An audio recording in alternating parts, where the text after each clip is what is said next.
I'm sorry, what? Uh, that's the first thing everybody. Yeah. Oh dear, indeed. Oh dear, indeed. Oh god. Oh no, was that live? Yeah, that was just as we came into the stream. We only feed on live people. It's fine. Yeah, it's fine. Smiley face. Nothing to be scared of. Smiley face. Ay, Ignore that. I'm neutral. I am lawful good. I'm lawful good. lawful good. Smiley face. Those were bad people, you know. I mean, really, in the terms of morality, you yourself determine whether you're good or bad. Yeah. True. You should play a character that thinks themselves as evil all the time. Oh yeah, yeah. Neutral good, but always tries to act like he's evil. Let's go. Oh, Doesn't grasp the concept of evil. Oh god.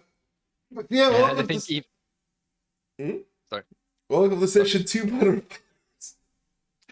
You lived! I did not expect that you will die, because goddamn, that'd be an accomplishment dying in session 1, especially in the predicament that you are.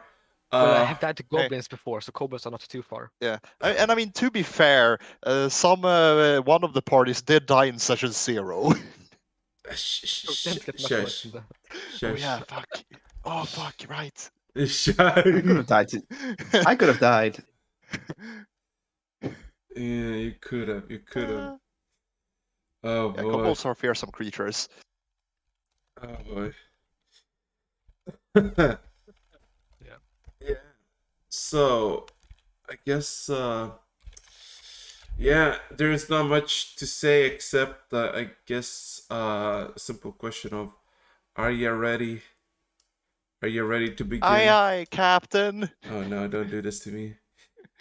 Aye, Captain. That's not what I said, motherfucker. You are not. Who lives in a pineapple under the sea? I am prepared. I'll show a pine cone somewhere that doesn't shine, motherfucker. Shut it. So, last. Okay, first of all, music. Let's see. Will this work properly? Can you hear it by chance? We can. I can hear it. Is it very loud? It's a bit loud. Maybe a bit loud, lower. yeah. Okay, give me a second. This should be better. So, as we left off, a party of three gathered and made their way towards the village of Taz, with a simple introduction to each other, waiting for the day to pass. He managed to make it to the town in a bit, maybe 5-ish p.m., where you were instructed to go to the Silver Goose, where you've met a handful of individuals, mainly the innkeeper, by the name of Zenith, a very elderly half-elf that was severely paranoid, and this blonde, content ranger elf that you got no name of, and he has given you a task to hunt down this very fierce mythical creature that is hanging around somewhere in the woods, and definitely not two kobolds in a pelt. You succeeded with your task, finding the two kobolds in the pelt, convincing them to come back to the Silver Goose without incident, and essentially get recruited by the innkeeper for whatever the business. And successfully, you have achieved your exam, and you get yourself the official status of an adventurer or a mercenary of Kujo. So congratulations, everybody. And last we left off,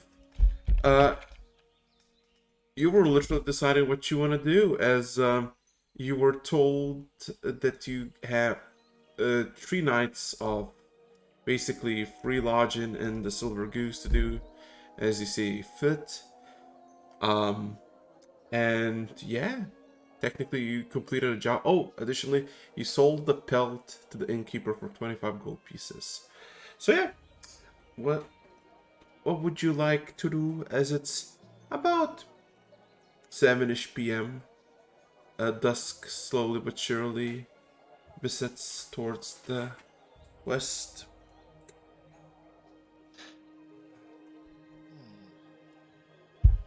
I think we actually did leave off with us discussing what we were planning to do, having a Having a cheat. feast.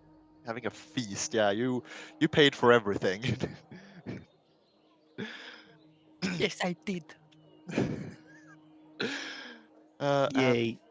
woo, well, Uh. food is good, but free food is even better. But it wasn't Uh, free. I bartered for it. Exactly, we didn't have to pay for it. You did. Oh, okay. Yeah. It's good. How do you like the Yeah. food? Oh yeah, what are we eating actually? Well, as recall from the previous session, I guess recounted now, there have been massive flanks and ribs of elk roasting as you were basically entering the first time, and by the second time you arrived back with your job done, they were still roasting, and Zenith, after getting the old half-elf below the bar, somewhere below the entire tavern, starts to basically mincing the meat into wooden bowls and just giving a bunch of uh not stews but more like sliced up elk with fresh vegetables and potatoes. Potatoes. Is there any vegetarian food? Well, yeah, there's plenty of just vegetables and fruit available. Nice. Ares has a plate of potatoes, fruits, and vegetables for him, and no meat. Okay. Yeah. So anyway, I don't know about you two, but we said we were staying here for a bit at least, since well we do have free rooms for the coming 3 days, and I was planning on dealing with my things before lunch, and after that maybe we could take on a job. Before lunch tomorrow. Yeah, we head out at lunch. Okay, yeah. That sounds good. And then Kotlodis. Oh no, sorry. Scree. Dree. You wanted to visit a something called the Well of Wishes, right? Cree looks at them, nods. Rumor, they say with a voice, well, a neutral voice. What is the Well of Wishes? I haven't heard of that before. I guess if you wanna just check in your head if you have anything, roll me just history. Maybe. Okay. 120 plus 0. And it's R. 1 R. Yeah. Did it? You I have. have not heard about that before. That's an aneurysm. Yeah, you just collapse into your food. I think Aries with that you just ask yourself quietly, why would somebody wish for a well? Yes, yes. Oh, wish for a well. Uh, Do you know where it is? Scree repeats in the same voices that they heard the rumor of. East Forest. Like, yeah. Yeah.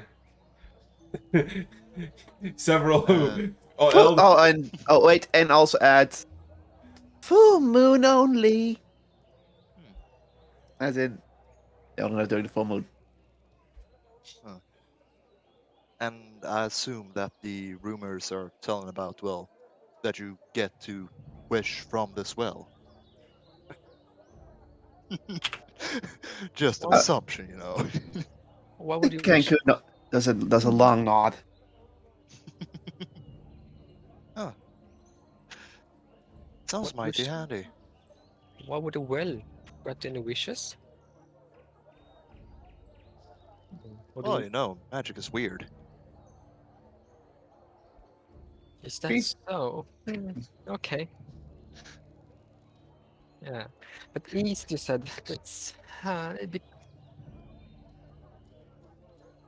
So what? We're going east as well, right? Yeah, we're going east, I believe. Yeah, I'm heading to the tree of Tat, so maybe we can find it on the way. Yeah, maybe. Where does the tree of Tat live? Not live. Where is that? Just It lives in the forest. Okay, okay. I you mean, can, technically, don't you you can, know you that can, all trees are living beings? yeah. So I've Roll, heard. roll me, Yeah, roll very me, true. roll me a history check, both of you, or I guess Me all of as you. well? Yeah, all of you. Yeah, just to figure out, just what the fuck it is, maybe. Okay, Jeez. fine. Oh God. I know exactly where it is. I know as well where it is. Okay. No. It's not even I like know them. it's not even like knowing where it is. It's more like knowing what it is, or not even where it Ah. is. Yeah. For Scree, you're like, it's a very big tree. It's a very big tree. For Ares and and Link both. Uh, the World Tree of Tat is about a dozen or so miles tall, and its roots, branches, and all aspects of this colossal tree, spreads out for thousands of miles. You can see it several weeks before you even travel to that precise location or where its whereabouts, seeing that it is quite easy to spot just this massive um, tree. But it is in the southeastern part of southeastern part of the Alarian Forest. Sorry. He's dying. Earth hands links some water. Yeah. It's Oh fuck! I choked on my spit. you know that Oh. it that fast. There's Sorry. plenty of food left. Yeah, it's just so good. But yeah, you know that it's southeast of the Alarian Forest, and it's extremely hard to miss. Seeing that you can see the tree weeks before actually reaching. You can't see it from Toss, can you? No, you know that it's south and southeast, but from here, no.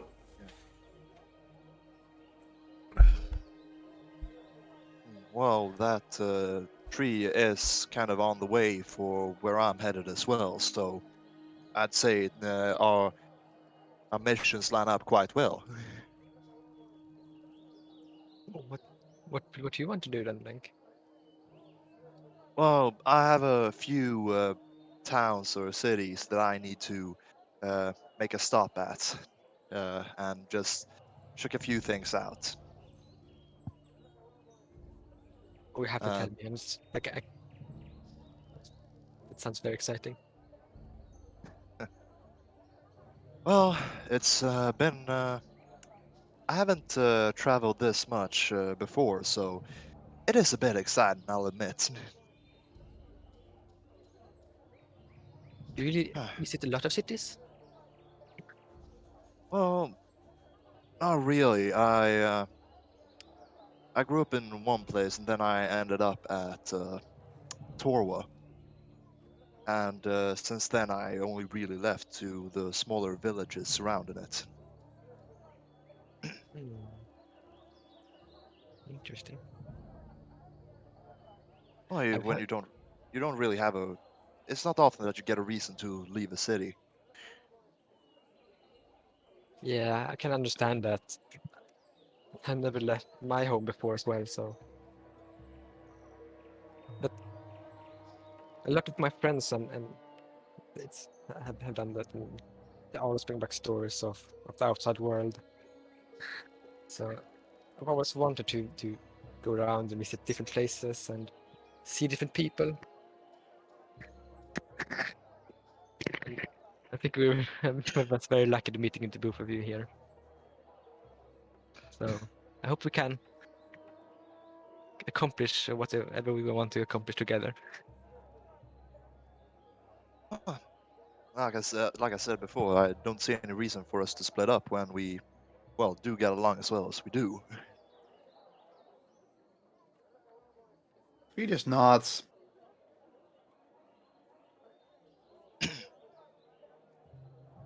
Do you if you want to hear a song?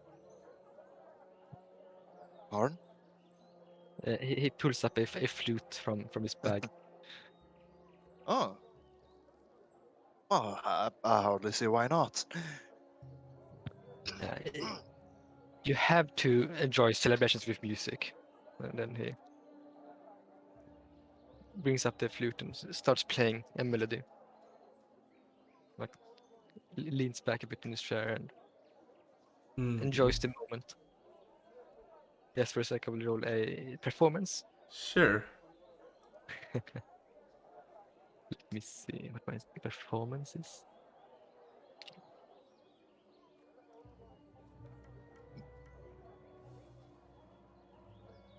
15. Well, Yeah, he plays a very happy melody. it's a decent tune. It's a bit simple.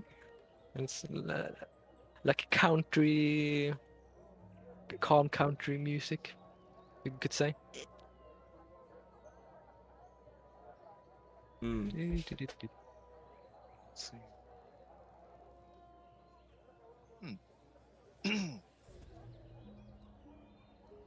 Yeah. Huh. Yeah. Hmm. Yeah. That's kind Hey, of. Yeah. just here comes the critics. Writing a review. Yeah, I just Just- put on my glasses, bring out a notepad, just stare very intently. Yeah, just three dudes chilling by a table, silently waiting for something.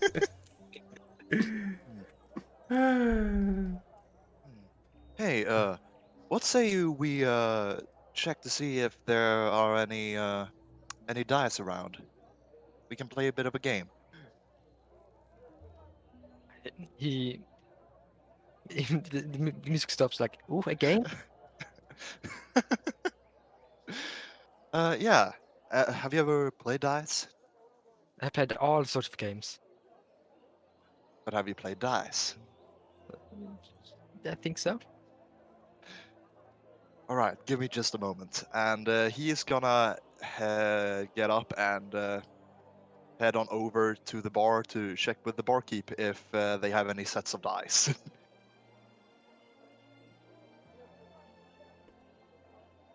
The bar keeps in, just kind of looking all at your request. No, am I stupid? No. Huh. Do you know any person around that might perhaps have some dice? He looks very awkwardly at your request. Don't you have your own set of dice? Why are you asking someone else's dice? I forgot mine back home. Oh, that sounds like a you problem. Oh yeah, it definitely is. Which is why I'm trying to, mend it. But it is what it is. Thank you. And he is going to go back to the table and sit down and say, "Yeah, we don't have any dice. I'm sorry." Basically put, no dice. Yeah. In terms of dice, we have no dice. Diceless behavior. There's all sorts of games that doesn't use dice as well. We can play maybe something else. Sure. What do you have in mind? Yeah, there's this game from when I was from home where they need a few stones. He looks at his bag, scrambles it around with, and pulls out a few different smooth stones, small in different sizes, and place them on the table.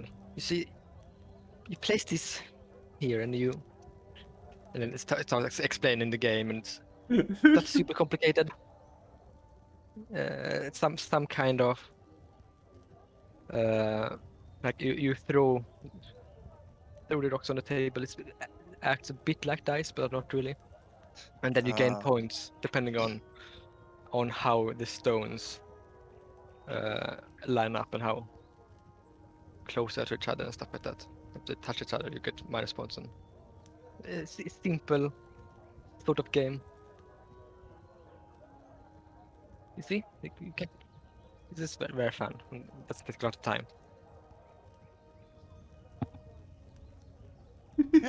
Yeah, sure.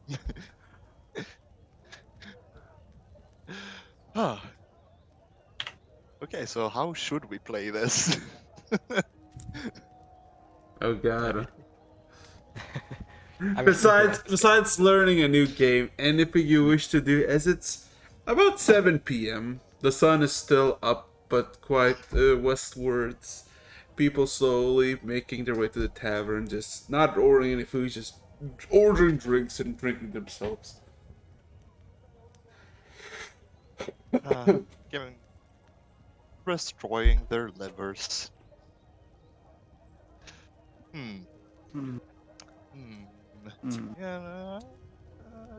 there's I might actually, at some point during the evening, just check out which jobs there are on the board, just to know like what we have to pick from tomorrow. Okay. All right, I almost forgot about that. Look. Let's go together. There's And not. Scree remains at the table.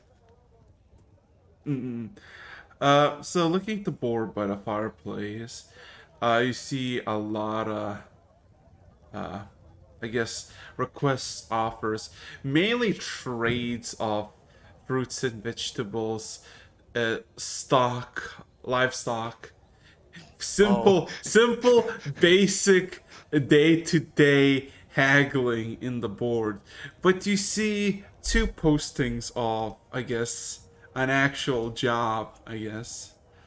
One in pretty simple writing, yet very elegantly and quickly written down. Need need to solve an issue with supplies, and supplies in parentheses. Uh, Offering 15 gold piece reward for solving this issue. The blacksmith at Hammerstall. Then basically sign at the bottom.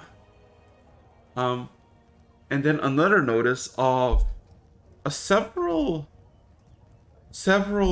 bounties of basically what it wants, either goblin ears, troll tongues, or satyr hooves For a pale goblin ears, you get 2 gold pieces and a silver piece.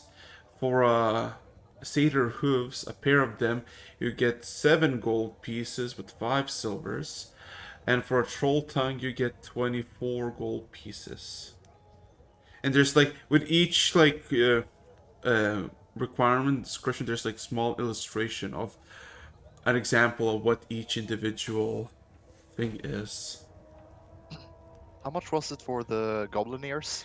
Uh, 2 gold pieces and 1 silver for a pair. Yeah. Okay. Huh. There's no like I guess request or I guess specific place or location to redeem these rewards, these bounties. It just says that what it is required.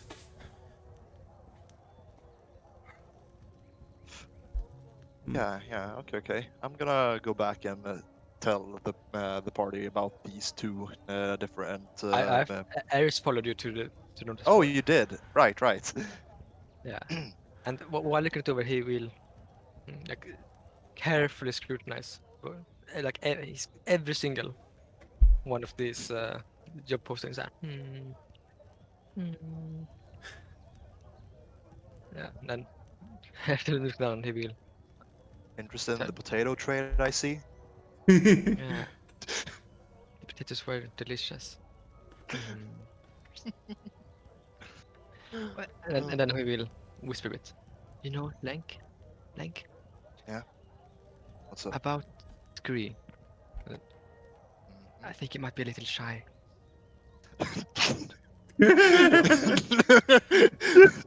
Like it's I was like, oh, this is gonna be We should probably, immediately Link is just gonna choke on air. no, we should probably try to be as friendly with him as possible too. Uh,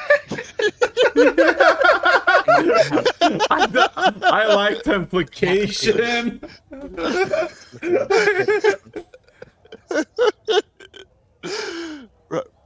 right. Yeah. I agree. It's better if you get along with him. It's great that you agree. Yeah. And he looks very proud of Inter- himself. internally, he's just thinking, yeah, it's better to not have him as an enemy.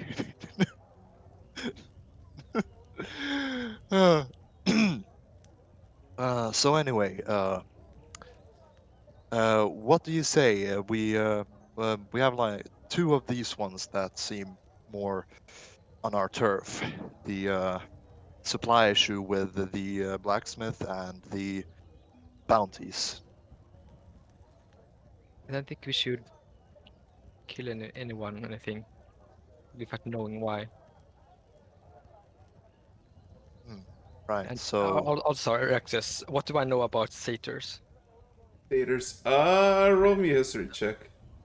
Yeah, because my town has had relations, or at least Yeah. encountered satyrs.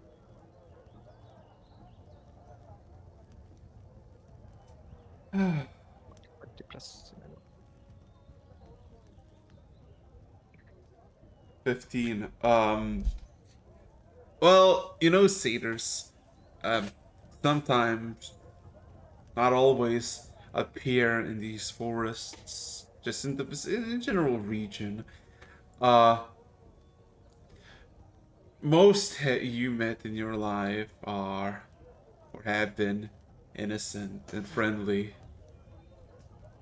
But you also know that a satyr shouldn't be really trusted.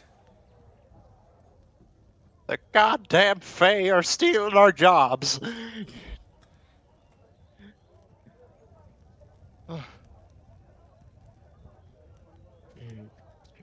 I don't know much about goblins and trolls, but I don't think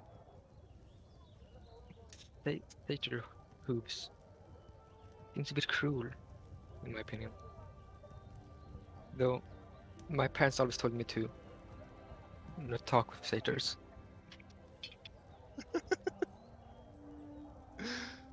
Hmm.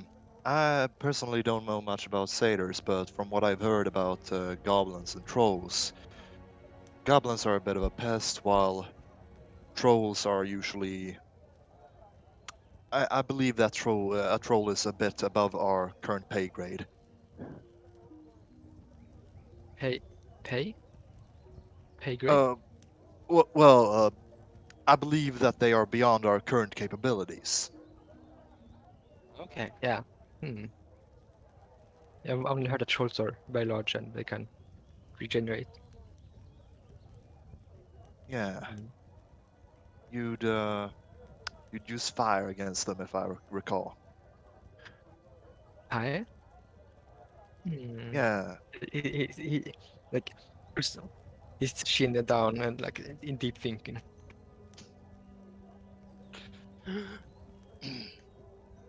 Anyway, Glint in his eye.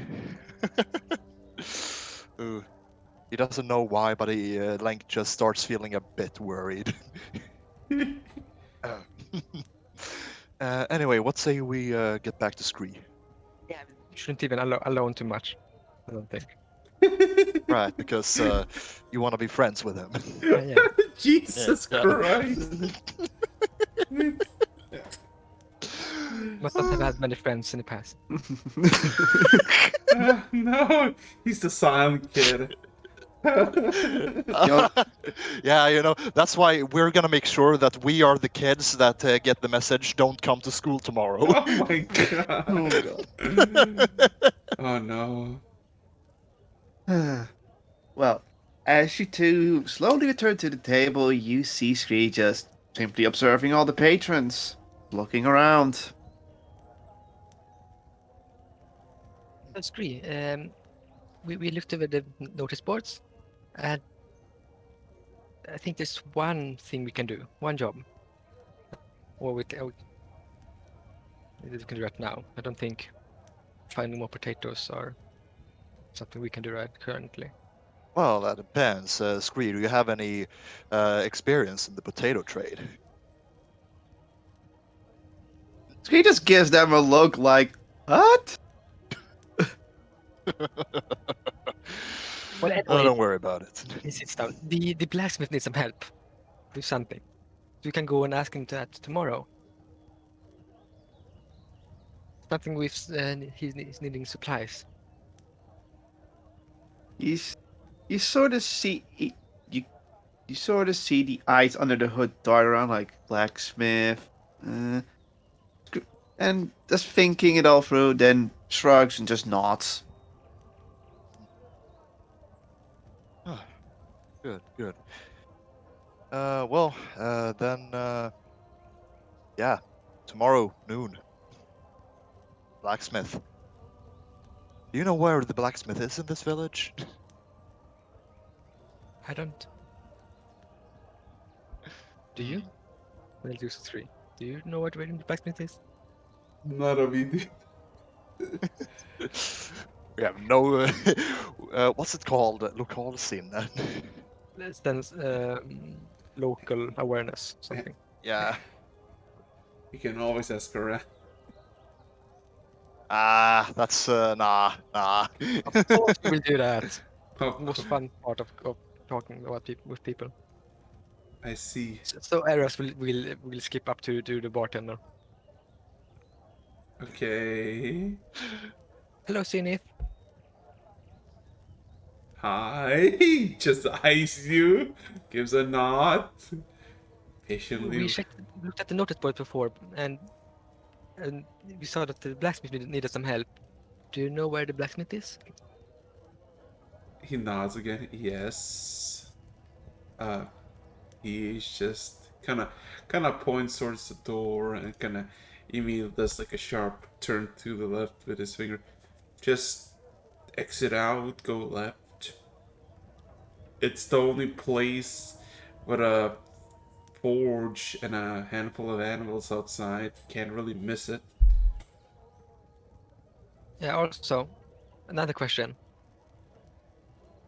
What is a blacksmith? Oh no. He looks at you. He scratches his head a bit. Ah, you're one of those folk, aren't you? Oh, um, Hmm? they burn. He doesn't know how to. He's scratching his head and now trying to figure out something in his head. Uh, basically, they make metal instruments, weapons, armor, tools. Uh, usually, Metal. it's Ares frowns. Mm. like, like just looking at the Yeah. passive perception. You see that Barther just looks away, just rolls his eyes a bit. You passive insight. You know that he had this conversation before. Under his breath, Ares will whisper, "How would one work with metals?" By using extreme heat to bend the metal to fit whatever they require, using tools to bend it. I'm just an innkeeper. Go ask Matthew about this. I'm not. I'm not. I'm not here for a lecture. If he wants to, yeah, I'm your guy, but not metalworking. Lank, Scree, roll Yeah. me insight. Oh no, I'm not good at those. What did I get? A He 14? he looks at both of you. He looks at both of you in your direction as Ares like has this conversation, and you see in his eye that there's this plea like, "Come get your pets, I come get your party member." Yeah. Hey, Ares, let's play another round of rocks. Oh, sure. You should know how to treat by now. Do you want to start? Yeah, Efficiency. yeah, sure. What do I do again? Uh, You take that stone, Yeah, the and then stone. you try to roll it on the table. And then, Okay. and There. he continues to explain. And then you need to take the other stone Mhm, and try not to hit the first one, but get as close as you can.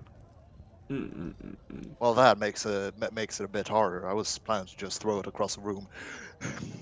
You will not gonna Uh, get any points, hmm. and then I well, would Okay. win. So yeah, don't do that. so anyway, some rock epic high octane rock gameplay later. You all take a fucking long rest, I assume. Yeah. Cool. Sleep is for the weak. Oh. As yeah, you are as you have accommodation on the second floor, and it's pretty basic. You were given a room with 4 beds and giant fur rugs in the middle. Uh, could fit like 8 people in the room, but it's for you free. But yeah, you all take a rest, I guess. Take a snooze, take a nap. Everybody's um sleeping. Everybody roll me a d20. Oh no. Flat D20? Okay. Yeah, just a d20. Well, my rolls are under 10 today. Yeah. I'm taking all of your luck. Mm. I mean, to be fair, I rolled an at 20. Okay. And I'll now roll the net one, so it makes up. Yeah. Ares, the first sensation that you feel is one of hay getting struck by rain pouring severely, and you're kind of waking up. It's gray outside. Sun hasn't risen yet. You don't know what time it is, and there's this one window that you could probably crawl out of. Like not like walk by like through, but if you need to get out, you can get out. That kind of shows you this grayish horizon. But before you like acknowledge everything of the surrounding area, you just see this shadowy figure standing by the door, about 8 foot tall, with hooves and massive horns, eyes gleaming red, staring at you. Uh, I He, just will walk up to the door and over to the window. Is this in my dream or is it? Have I woken up? I mean, from your perspective, you have woken up. You see that it's. Yeah. You hear rain. You see in the distance light through the window, and looking around from your bed by the door, there is this shadowy satyr with red eyes glowing, who seems not composed. He looks at her ready to just pounce on someone. Eyes eyes darting around the room, hands slightly elevated, as if ready to grab someone. How Which is far away is it? Is it? about 15 feet away from you. Yeah. Then he will call out, "Hello there! Hi!" Oh my! All of a sudden, the head unnatural just twists towards your location. Eyes, its red beaming eyes with yours, and then points a finger at you. Isn't it cold in the rain? Do you want to come in? It says nothing, just keeps pointing at you. And you see with his right hand he points, but with his left hand, in his hand, you see twirling of fingers, and moments after, there is a sudden flame manifesting in the fingers, and then there's a ball of fire. As all of a sudden, it chucks that ball towards you. Uh-oh. And before you get anything to react, all of you are suddenly woken up by a thunder. As it is still raining, you're all in your beds, sleeping, or I guess now woken up by a sudden roar of thunder. Gray light outside, quiet. You don't know what time it is. What would you like to do?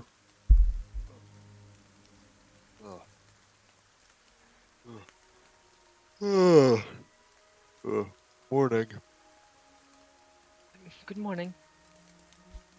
And then he will, Ares will quickly walk up to the window. Look out.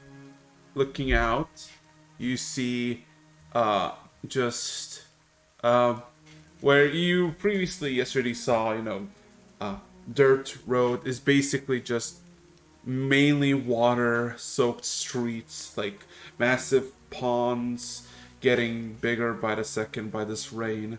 Not a single soul outside, no torches, nothing.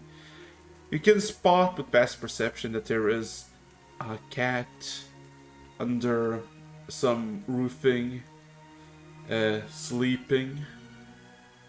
But besides that, there's nothing.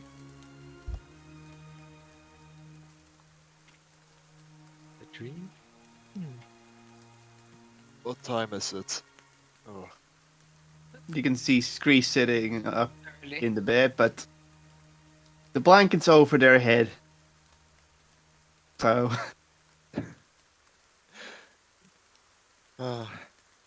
Yeah. Is the sun up or not? Or would we be able to tell? It's gray skies, like dark gray skies. You don't see any sensation of light at all.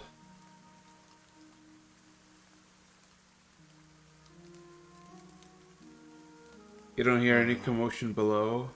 Everything is definitely quiet. You can only assume it's very early in the morning. Link, did you see a shadow standing outside here before? Well, no, I'm still in my bed. Yeah, that's pretty. But anyway, let's just get a few more hours, okay? This is way too early. Yeah, you take a good rest. I will just go out and commute a bit with nature. I'll come back in a bit. And then he Don't die. Ares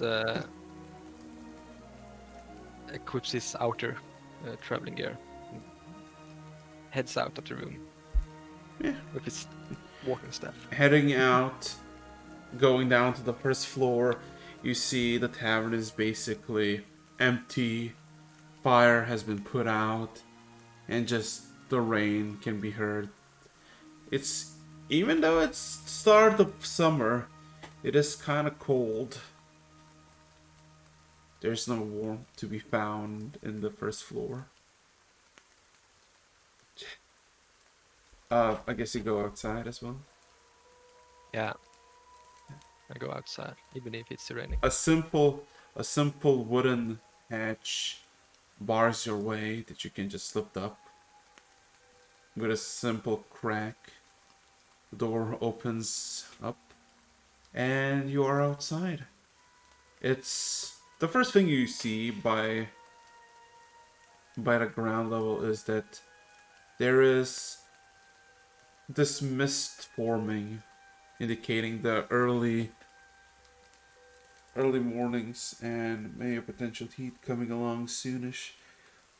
Additionally, you see a lot of critters, mainly cats and several dogs, hiding in the drier spots under the roofs close to the walls.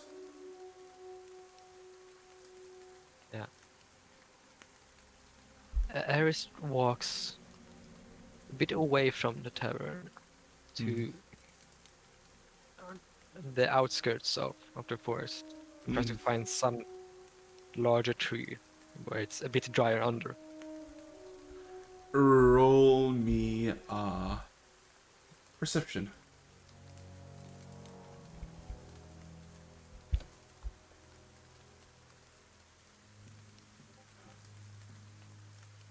Ooh, yeah.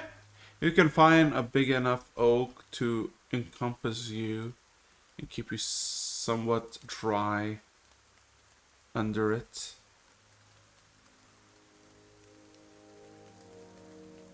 Yeah, and then he sits down.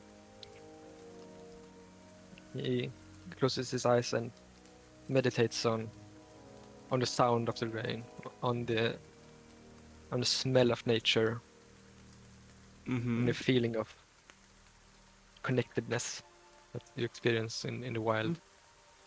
And he stays there for a while. And as he starts deepening his meditation, small sparks of ember light pops into existence around him and goes out immediately.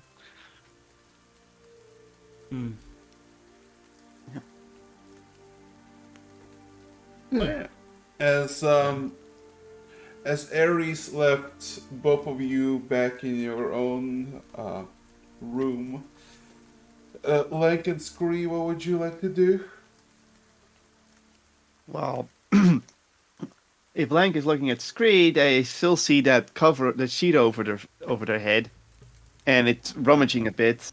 Before finally being pulled down and seeing Screed with their hood up, looking back at Lank.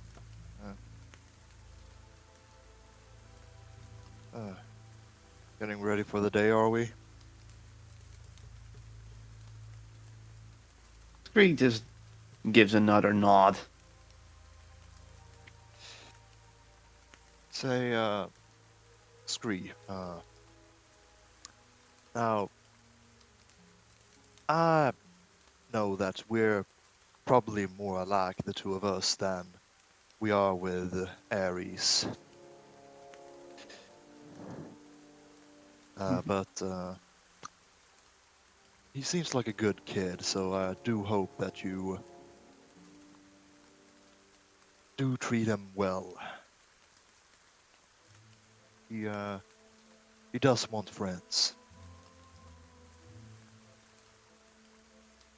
Scree repeats the word Lank said in his voice. Friends. Right.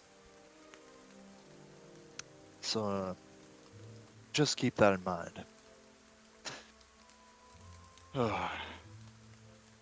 So anyway, what are you planning to do before we meet up later today? Scree thinks for a moment, then gives Lank a look, and then he hears this. I might want to require some more information about our surroundings. That voice is really unsettling to hear. Ugh. And really, how do you even do that? You can see the Keku give a mischievous grin towards Lank. Well, I suppose you mean something like a map then. You can see Scree think again for a moment, then and then nods, then holds up their right hand and goes some other things like waving side to side, like saying, and some more. Right. Well, I suppose you have to do some searching because I don't know if they have any type of general store here.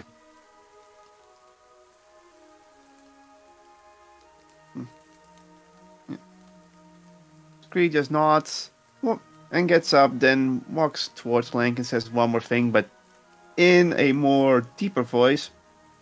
Rumors.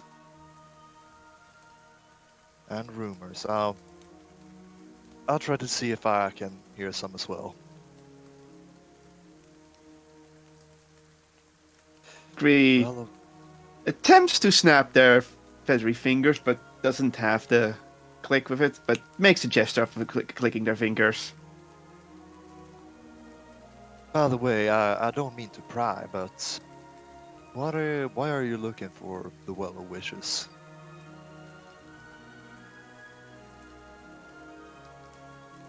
Okay. The Kenku looks at you directly, and then gives a grin at you with pretty much the intention of, you know what I want.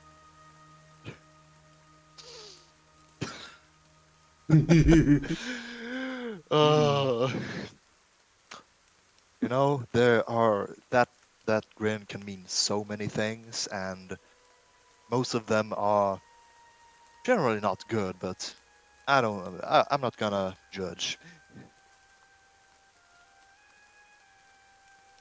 You can see Cree's face give a little bit of an eyebrow raised smirk with the beak. It's like Uh, I just hope that you don't direct any ill intentions towards us, at least. Hmm.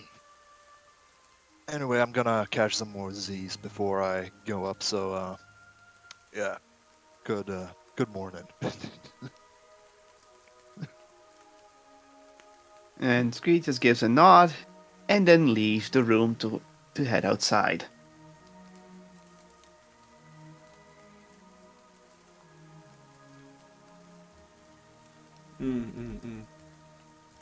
Yeah, Scree, you still are made for the same first floor of just empty. Door open to the outside. Coldness. And that's pretty much it.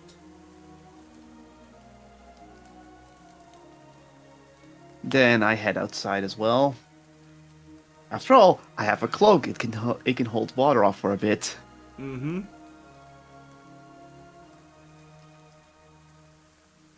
Indeed it can, so... Where would you go, seeing that it's just raining outside? Oh no, Scree doesn't care. They just go outside.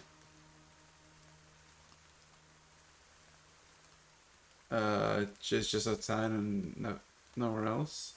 Okay. Well, it's empty in the tavern, and well, doing anything else in the tavern is probably not a good idea. So there's no information to be gathered here. Might as well go outside. Okay. So, for how long... Eris, for how long are you gonna meditate? Scree, what are you actually looking for? What kind of information? And, yeah. Well, at the moment, they're just looking for anyone who's outside and to see if they can It's gather some information from eavesdropping or, engaging in rumor mongering. fair. I can immediately tell you without a roll, the streets are empty. It's early in the morning, nobody is present. Unless you want to try to talk with some cats and dogs and rats hiding from the rain. Dang it, I cannot comprehend that. Don't worry, just take it later. Speak with animals.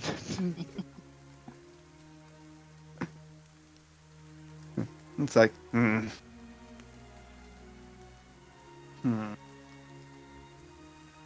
Do I see Ares? No, you wouldn't, because he went quite a bit away. Okay. So I don't know where they are.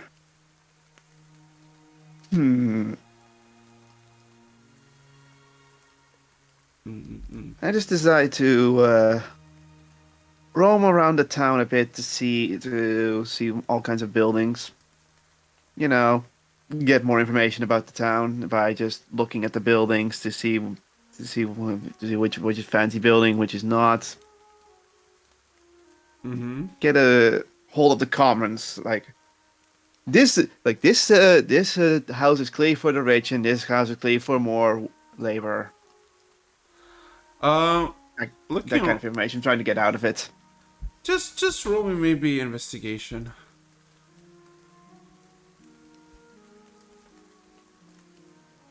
Investigation, okay.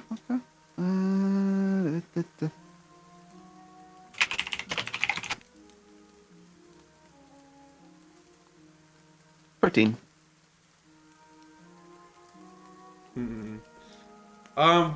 Looking around in surroundings of the pause, you can count maybe top 20, 30, 32 buildings tops.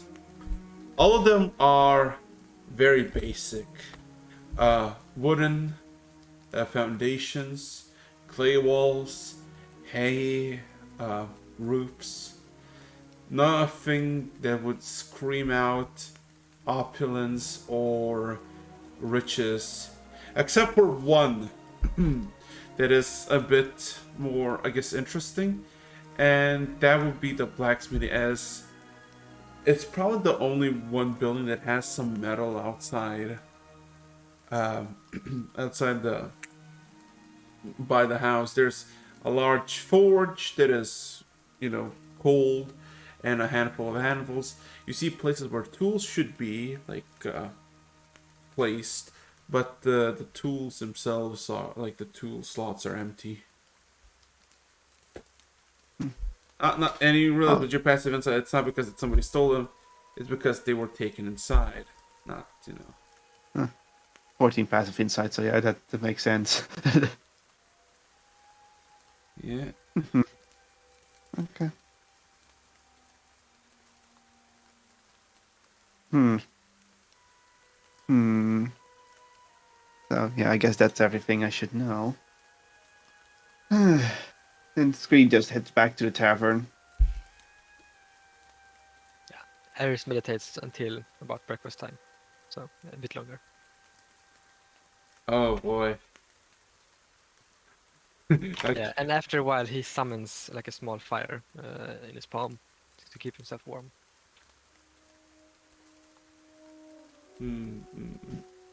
Well, the problem with that is nobody decided on when it's breakfast time. But,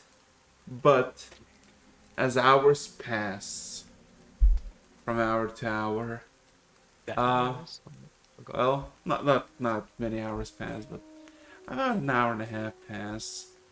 Rain slowly but surely starts to subside.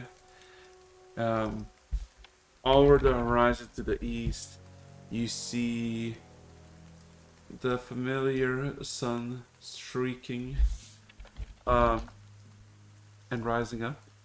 And then, of course, you see the local populace either making their way outside or making their way, maybe doing their own rounds or whatnot.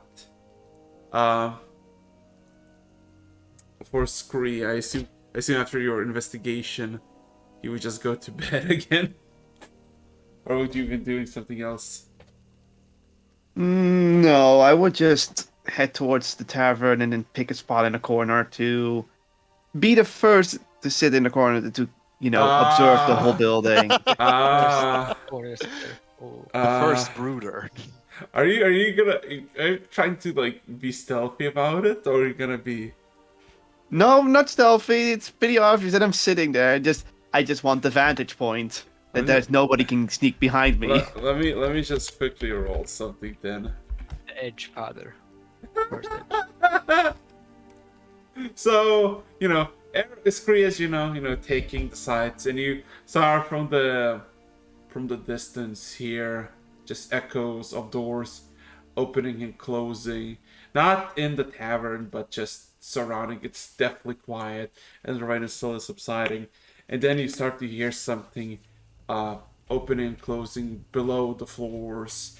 A bunch of, not a bunch of, but just a single pair of steps making their way upwards, what seems to be below or just slightly above behind the counter. And then you see the familiar barkeep Zenith just kind of peek his head out, close the trapdoor he came from, uh, look around a bit, see that the door is unlocked, and he kind of comes a bit closer, looks at it, closes it, kind of taps his hands. Ah, I forgot to close it again. God damn it. And then he seems to be just making sure everything is alright. He's kind of giving like a once over to see if everything is, still there. Looks directly at you, Scree. Doesn't recognize that you're there, and just completely just like looks around like if everything is in order, and then he like thinks to himself a bit, and then he snaps his fingers, and he has that pelt that you sold him, and he kind of grabs it over the shoulder and just starts walking to a barren side of the wall that he showed he's gonna place it. He just asks himself loud, so how the hell am I gonna place this bastard alone now? And he's basically now trying to figure out how or what position to place this trophy. And somewhere around this time, Ares, knowing that there is people walking, uh, and of course, sun is beginning to rise, and feeling a bit hungry. You make your way back to the tavern, but this time, as you open the door, it budges, and it's locked. Scree, you and Zenith can immediately hear this thudding sound of like somebody trying to open the door. Ares, is there something you wish to say? Ares is drenched, Yes. shivering and cold, and he holds something in his arms, and he shivers. Hello, can you open the door? You hear Zenith kind of pronounce, "Sorry, the tavern is still not open." You can hear the innkeeper's voice, Ares. And Scree, you're maybe like 20 feet from the innkeeper. He hasn't noticed you. He hasn't noticed you at all, as he's too busy trying to figure out how to put this pelt, but also now looks back at the door, just shouts out that closed, and goes back to the wall. It's a bit cold. Please, can you open the door? Roll me a persuasion check. Oh, I was gonna actually do something, but okay. Let's see how this roll goes. No, go for it. Let's see what I can accomplish. Persuasion. My perfect. Let's see. Persuasion is there. Bam.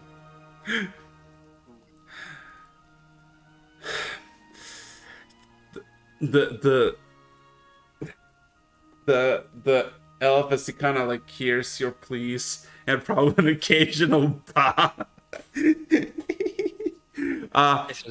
Occasional sneeze. Yeah, Scree, you see that the pelt is not going on the wall. It's like too big for him alone to manage, and he kind of gives that up, and it just kind of lowers the pelt on the ground, looks at it for a second, sighs, looks back at the door. Fine, give me a second, and he kind of starts walking towards the door, and yeah, Okay, I won't do anything then. That'll still remain in my creepy corner. Yeah, you just, you hear Ares moments after that. There's a clang, the wooden clang, and door opens up, and you see this like very impatient look, but then all of a sudden it's like almost surprised. Wait, aren't you just? He kind of points at the upstairs. Yeah. Oh. Ares just tries to like scurry in quickly. Ares, Thank you. just okay, fine. As you run upwards, leaving the innkeeper kind of flabbergasted. Scree, you just see the innkeeper just kind of standing by the door, and then snaps his fingers. So I didn't leave the door unlocked. And then he kind of closes it behind and locks it again. Still, completely like. His his overall vision should spot you in the core, but he doesn't see you. Ares runs excitedly up the stairs and into our room. And then he opens it loudly. And then...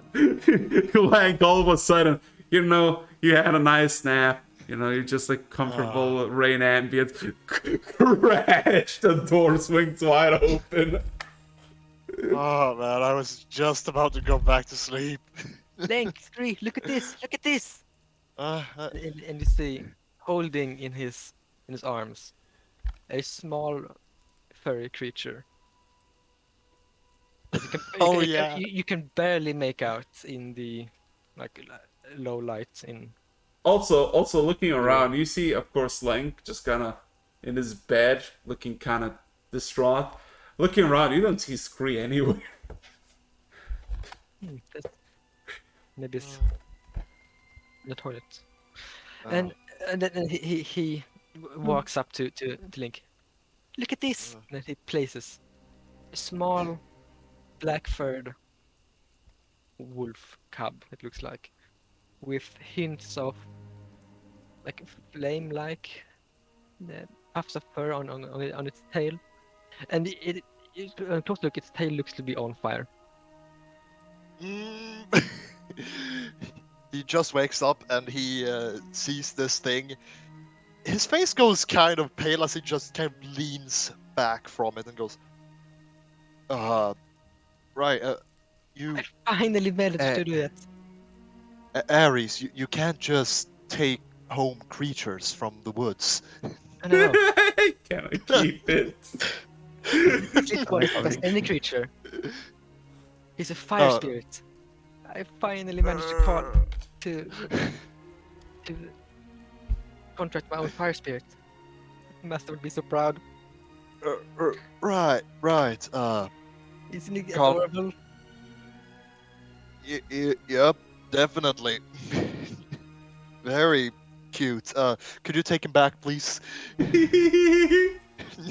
Yeah, and as it picks him up again, you see that Ares is just head to toe, completely drenched in water, Uh, like dripping on the floor, like audibly Yeah. dripping on the floor. yeah, probably the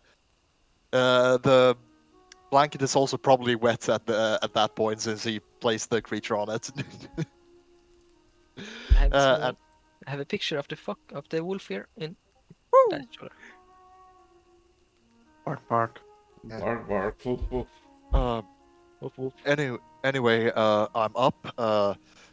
Let's get down and put on the fireplace. Roll me perception check. Both of Oh. you. Oh, Oh, no. here we go. Ooh, me as well. Yeah. Yes. Scree, you want to roll a stealth check? You get a dash at this point. You know what? Let's have some fun.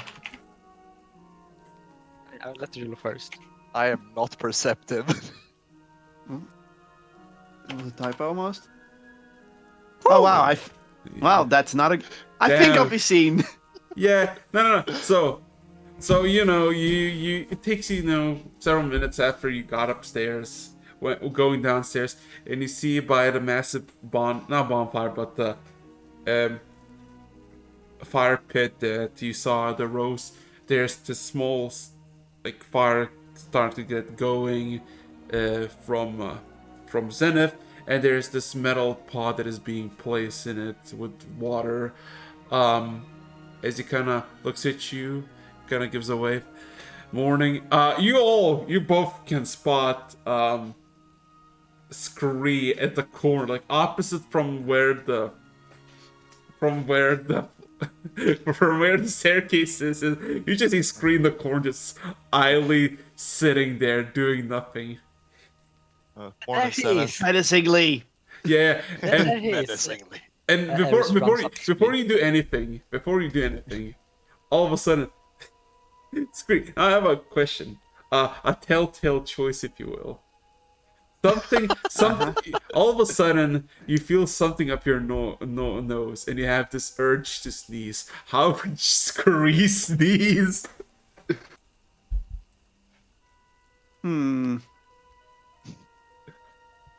How would Scree sneeze? Probably in his form laugh. All of a sudden, Zenith fucking just jumps as he looks around and looks at the screen, and he has like both hands over his chest, just kind of holding himself together, and kind of squats his eyes a bit. Wait. He kind of looks at you, points at you, screen, points at both of you, Ares, and like, when did you get here? Ah, there he is. Scree. He runs up to the screen. He's been down here for like an hour and a half. What? No, I've been. He kind of scratches it. No. He looks dumbfounded. He doesn't even know. I would notice it if he kind of looks at you, Scree, just kind of. You can only see Scree looking back with a grin on their face. Scree, look at this. Look at this, and he places the wolf on the table before you. Isn't he adorable? And the wolf immediately like looks a bit tired. Scree just observes this wolf creature curiously, then looks at Ares, and then just gives Ares a curious look of, what is this? It's a wildfire spirit. It's something that I finally managed to make a connection with. I've tried so many years now. I'm finally a bit more like my teacher. I can. You can see Scree looking at Ares, and then at the wolf, and then Scree tries to do something you would think is not the smartest idea, but gotta placate the druid. Tries to pet the wolf. Yeah, the wolf doesn't feel too warm, even though it looks like it's on fire. Maybe slightly warmer than you would expect it, or than in a normal animal, but not uncomfortable. Hmm. But the wolf itself doesn't look very amused. Just stares at you, like charcoal black eyes. Then Scree gently moves their hand back and just, goes back to their normal sitting position. No, it's the most adorable little spirit. Sits down as well. Just absolutely coddles the wolf. And the wolf looks even less amused by that. Unamused. Ares, maybe you want to sit a bit closer to the fire. Yeah, that's might be a good idea. Well, see you later then, Screen. He grabs the first prize bit again, carries it over to the fireplace, and takes off the outer layer of his coat. Still fucking Yeah. drenched. And Yeah. lays it like in front of the fireplace. And as Ares kind of heads off, Link leans in a bit closer to the screen and just asks, "So, found anything interesting yet?" The only thing Scree responds with is in the voice that was, I think it was Ares who said this, but pretty much said blacksmith. Ah, yeah. Right, okay. So, Pretty much indicating well. they know where the blacksmith is. so Ares for, also conjures a flame, and he try to dry both himself and the fire. so yeah. So Zenith is making porridge. So you're welcome to get herself a bowl, as that kettle is basically getting a lot of stuff put in and becomes this thick mass. Yeah. Anyway, it is early in the morning.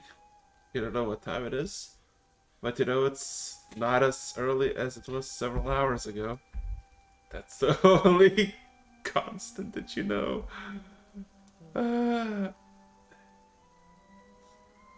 So, what would you like to do?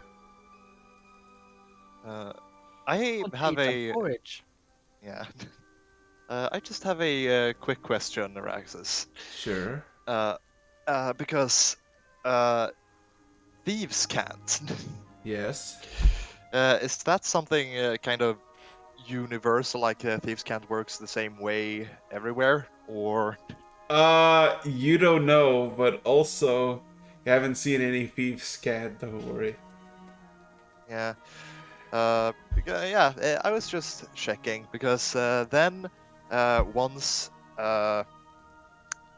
they've had their meal for the morning, he is going to approach the barkeep and in Thieves Can't, he is going to ask essentially if there's any if there's an information broker around. And I'm thinking that the way he does this is kind of like asking for a drink. Sure. What kind of drink you want? I don't have any milk though. He seems to be just answering to you straight. Just he doesn't see you to yeah, possess yeah. any. He doesn't know. He doesn't know. Yeah. He lacks critical information. Yeah, no, I'll just have some cider. Okay. Yeah. Anyway.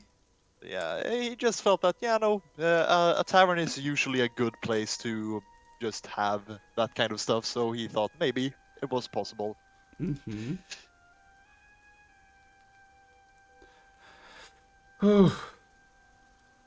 So, yeah.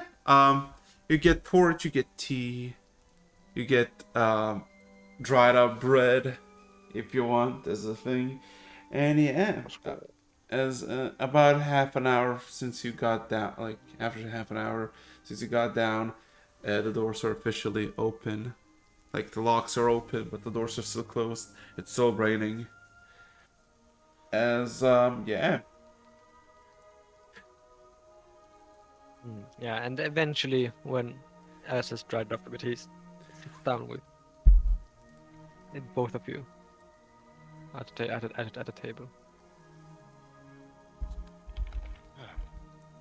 And now, instead of carrying the wolf walks beside him and jumps up on a chair and curls up a bit and looks to be resting.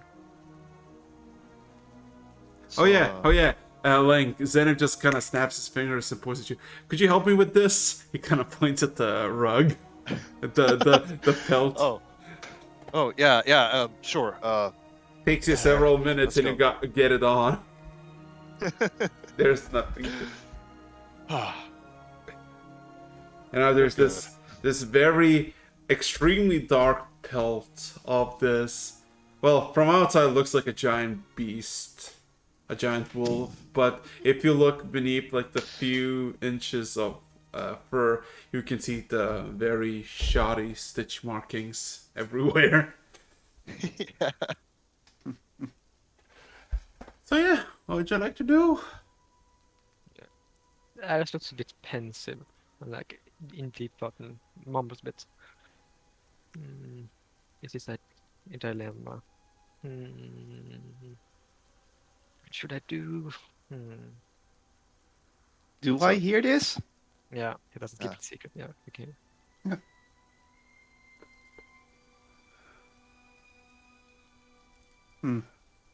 He looks very curiously at Ares. Hey, Scree. Uh,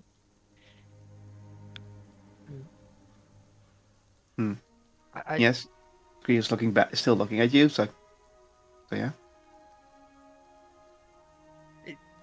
ever since I became a druid, I've always waited today and until the day I could contract my own spirit. So should this be something to celebrate? But we celebrated yesterday, and it feels like it's too early. Should I celebrate or should I not celebrate? I can't decide.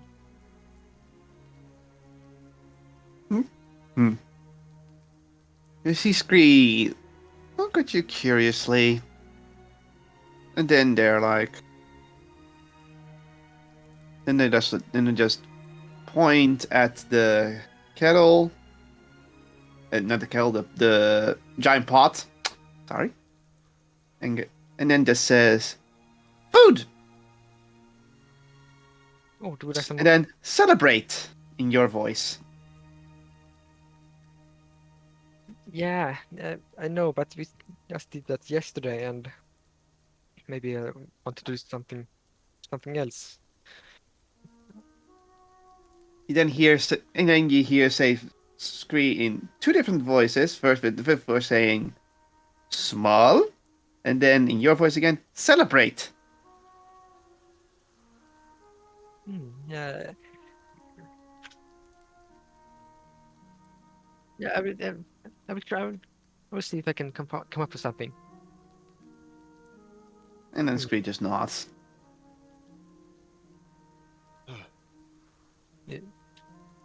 Hey, Link. And of course, the Yeah. Kanku Fool, and the Kanku Fool knows that celebration means free food. So just shows the motivation. Fair enough. Fair enough. Link, do you think Yeah. we should celebrate today, or not? Well, I don't see why not. Maybe a bit later tonight, though. You know, after we finished our first job. Yeah, that's a good idea. And have the entire day to think about what to do. Yeah, thank you. Sure thing. Anyway, I'll be headed out now for a brief while. So let's just meet up back here when we finish. Lunchtime at the latest. Sounds Yeah, good. yeah. We can do that. But you don't want me to come with you? I'll be fine, thank you. Okay then. So what is everybody doing? Well, Lenk is going to just take a look around the town to look for thieves' cant markings on buildings and such. Uh-huh. Because yeah, usually there are like types of signs to just signify that yeah, this is the I place know. where our I cant gathers. know. Yeah, Roll me perception check. What about the rest of you? not investigation. You can roll No. investigation then, I guess. Sure. Thank you. Sure. I'm a generous god. Come on. What is everybody I else know doing? what to roll this. Let me roll the other thing that I'm better at. But how you needed investigation for this one? It looked like. 15.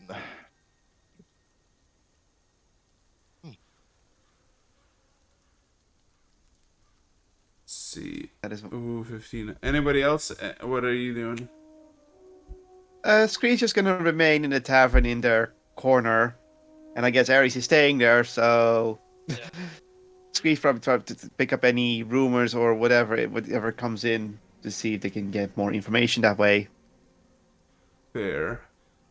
Yeah, and for the first while, Ares just basically cuddles with the fox. No, the wolf.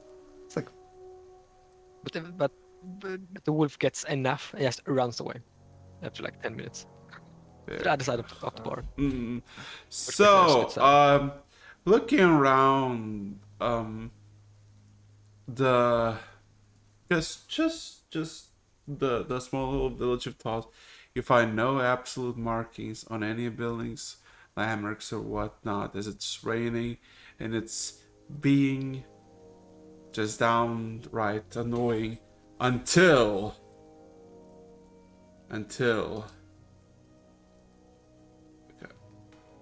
you stumble upon the blacksmith, a massive anvil, basically starting to be fully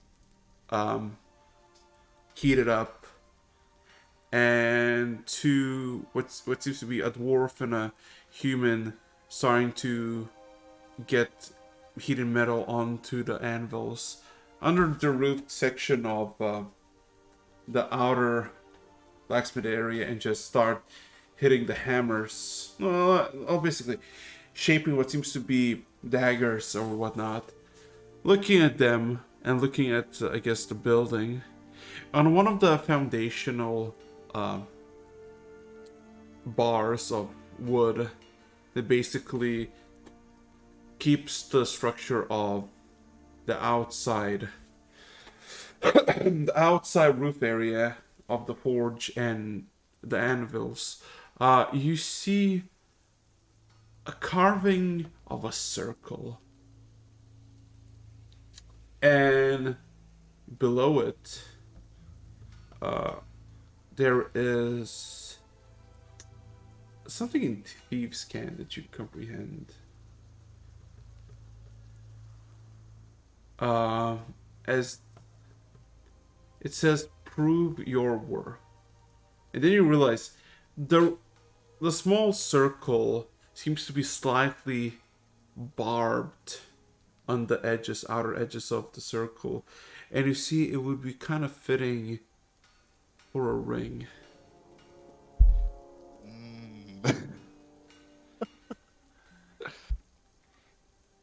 Ah. Okay, okay. Then Lenk is going to reach into his pack and just kind of slide the ring onto his finger. Uh-huh. This bronze ring, and will then head inside and just go, good morning. Okay, and you see this human baby, 30, 40 years, long dark hair, unkempt beard, seemingly writing several papers, just kind of copying one from another. You look around and you see mainly shovels, pickaxes, scythes, a handful of daggers, and 2 or 3 maces is all that he offers. This is a small smithy, and it seems like it doesn't offer you anything of grandeur. As all of a sudden, the man raises his finger for a bit, as he finishes writing down, puts the quill down, puts the papers down, overlooks them, looks back at you, eyes you for a second, up and down. Name's Matthew. What can I do for? Uh, I'm one of the adventurers that came to town, and we saw your posting. Supplies, And, supplies. Yeah. What about them? And oh well, me and 2 others were planning to help, to prove our worth. He just kind of folds his arms and kind of just shows the ring, just being a yeah. He kind of eyes your fingers for a bit and eyes you for a second. Interesting ring you got there. Mind if I see it? Of course. As he kind of like looks around a bit, looks behind the door. He kind of grabs the ring from the counter, looks at it, eyes it for a bit, throws it in his hands, puts it back on the counter. I see. The supplies are...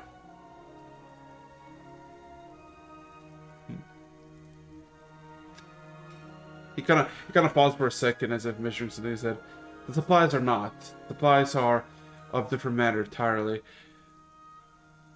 There is a particular man, an evil man, even for our standards, somewhere half to maybe 3/4 of a mile to the north in the woodlands, in the meadow. Simple hut, thatch roofing, cannot miss it. Elderly elf man. You gotta bring me his head."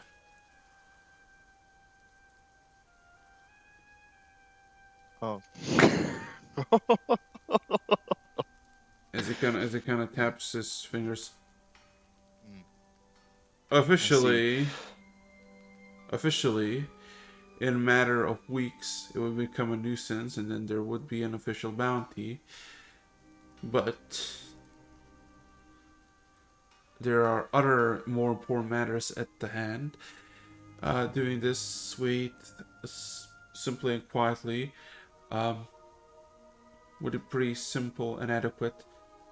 The man is an alchemist. He procures many potions, mainly poisons. Do not accept anything that he offers.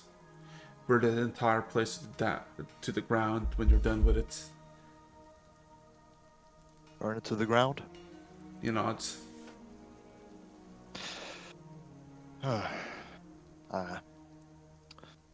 Anything else I might want to know before I head out? He might be old, he might be feeble, he might bleed innocence. He's a bad man by all extensive measurements by the Empire's and our standards even.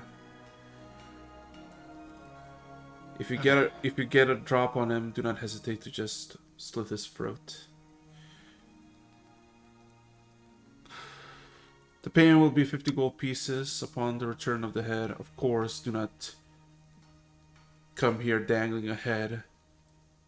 There is a small little barrels that are filled with tar outside. He kind of gives this nod. Come from the outside. There's one barrel that is always empty.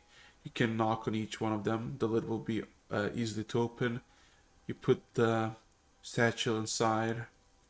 As he kind of goes under the counter, just kind of puts a simple heavy loincloth satchel that could probably fit like maybe 2-3 heads comfortably.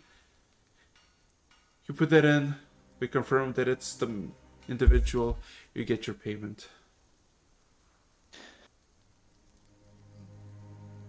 Is there any time constraints I should be aware of? None.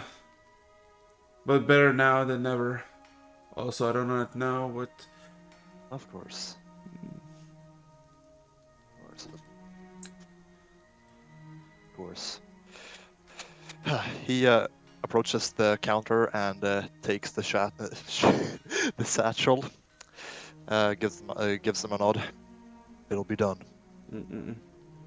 And we'll be back in just a few hours to deal with the supplies. He kind of nods. Until then. And Lank is then going to leave. Okay, where are you gonna go? He's probably gonna head back to the tavern for now because actually, how early in the morning is it? People start waking up. Yeah. Your estimation maybe 8 in the morning, pretty early. No, it's probably better to do this a bit later when I might be able to catch him off guard. Not while he's up and awake. So yeah, he'll go back to the tavern for now, and I will be right back. Okay. Ares, Scree, anything you wish to do? Yeah, Eris has at this point like leaning on the table for a minute last. I'm bored. You see Scree just ignoring this and just looking at any patrons to see if they can pick up any, rumors to say. Unless some... Roll me a perception check. Yay. Perception is... that's 21. Well, 21. you get the most juicy and secretive of secrets. That the crop yield for the potatoes this year is most likely going to be very well. Seeing how many sprouts are this early in summer. You're typing this out. But besides, You never know when it can be useful. True. Yeah, so besides a very potentially good harvest of potatoes, nothing much, just normal, hey, how are you, chatter? And also, in the tavern in the good following hour, there's been 6 people. Mainly for the porridge that they eat quietly and eat. Some have very simple idle chatter. Everybody, you can understand that everybody knows here each other, so there's not much, I guess, secrets between them or something. This is too No small. gossip, no rumors, no No, secrets. Okay. except for that potato harvest potential. Yeah. Yeah. Hey, you never know when. Hey, You never know. I You know. might come across a freaking what's those things called again? Technology-based class, and they could use all those potatoes to power an airship. Where am I gonna get 20 tons of potatoes? I know the place.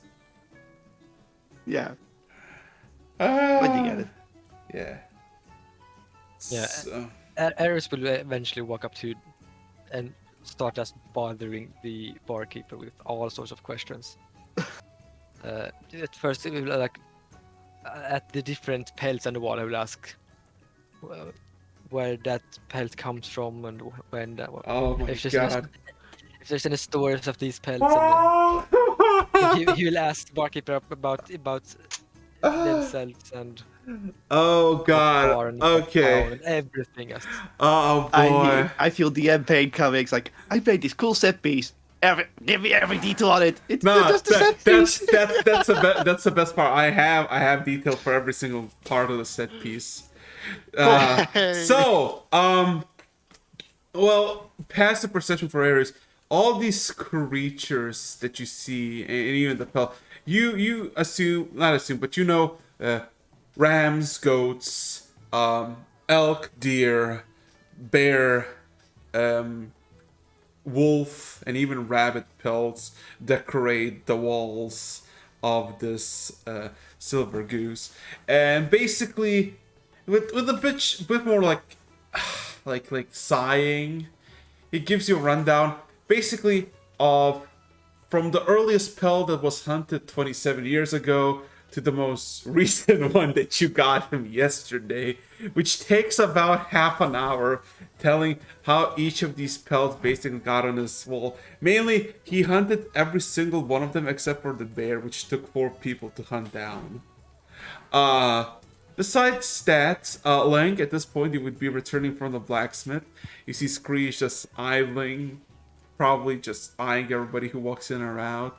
And Ares is basically fascinated by the wall of pelts. Yeah. Yeah, he's going to just say hi to Ares as he passes him by and go sit by Scree. Yeah, Ares acknowledges with like a quick nod, and then continues asking questions about the spells.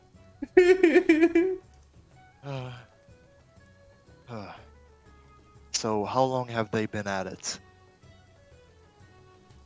Half an hour, Screech. Then, well, yeah, Scree just holds up 3 fingers, and as it no, I think it's pretty much. How do you say half an hour in fingers? It's like pretty much just like they look up and go like for a while with waving their right hands like for a while.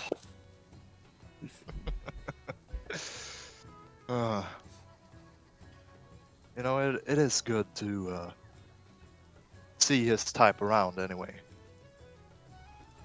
And Scree gives a curious look, as in, what do you mean?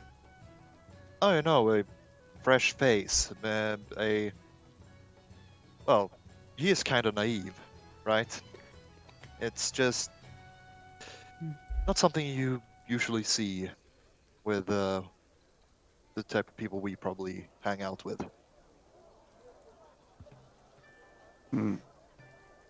Scree gives a very understanding look and nods.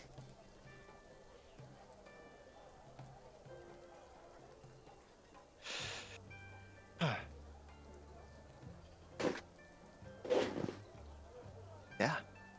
He's probably gonna take another bowl of porridge. Yeah, Yeah. it's a look. And Scree decides to join in with the bowl of porridge because at this point it's pretty much no, this is kind of a very farmer town. There's not really much interesting to learn at this point. Yeah, and Ares also walks up to the table after having bothered the innkeeper enough. Like, they sit down and Link, Scree, would you Yeah. mind helping me with something? Depends on what it is. I have been thinking since earlier. I need to give a name. to my spirit. Well, he has no name. And I've been thinking and I've been thinking. But it's so hard coming up with a good name. But Lank is just going to look over to the fire spirit, kind of apprehensively. The fire spirit has at this point jumped into the fireplace. It sits in the fireplace. Oh god. Fire spirits, they do that. Yeah. He's yeah. Like resting very peacefully. Fido. Fido? But he's a wolf, not a deer. Fido is a dog name. Is it? Do you have deers named Fido? No, doe. Doe. Oh, of course. No, Fido. Fido. Yeah, I was thinking, like, what about the name?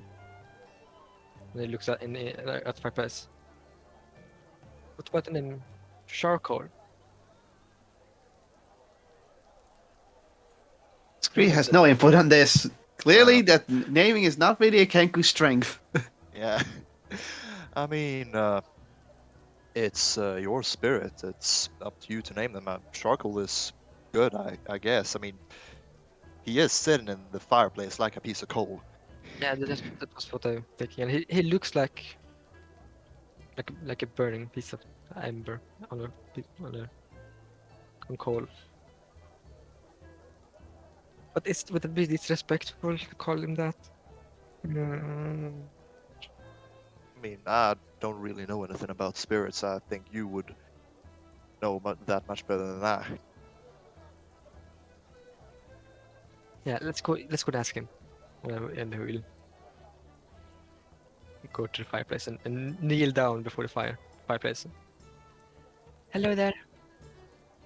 Hello. I'm trying to get his attention, but Charcoal Spirit. potential. Yeah. It's just Eileen's sitting by the campfire, looking at its flames. Its black beady eyes reflect the flame, and just turns its head towards you. what do you think about the name Charcoal? Hmm. Is that a good name? Do you want that? Let's see. That name? Let's see. Oh god. It looks at you, looks at your proposition, tilts its head to the side, and then kind of stands up and gets a bit closer to the fire and just grabs a piece of burning red charcoal with its mouth.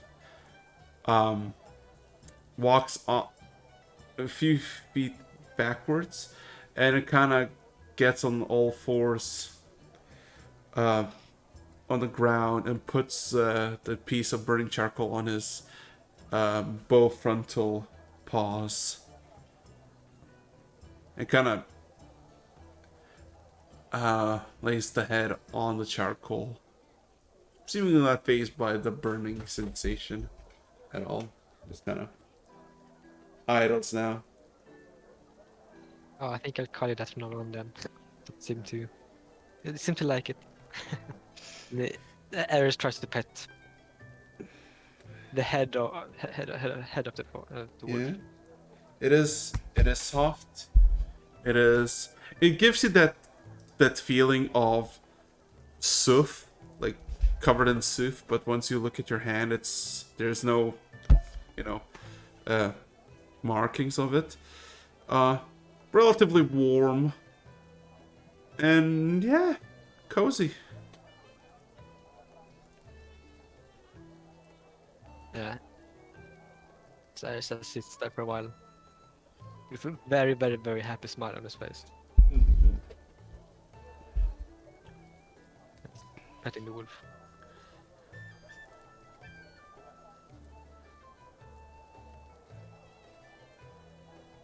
Oh. Mm-hmm. So anyway, I stopped by the uh, actually, right, yeah. Maybe I should. Let's do that later. I briefly stopped by the blacksmith just earlier, and just told them that we were coming over.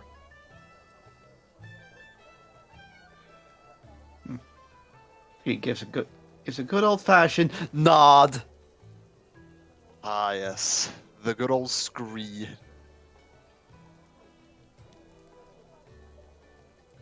Mm-hmm. So, yeah, I think we can head over whenever we're ready.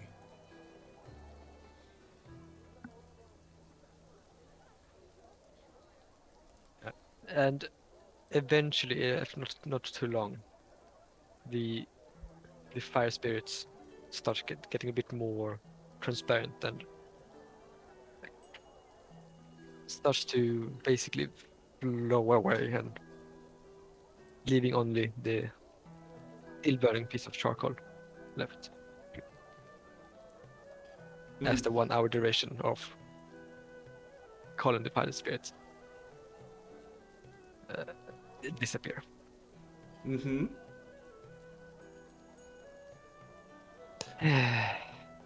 Sighing, Aris walks back to. If it's satisfied, sighing, he walks back to the group.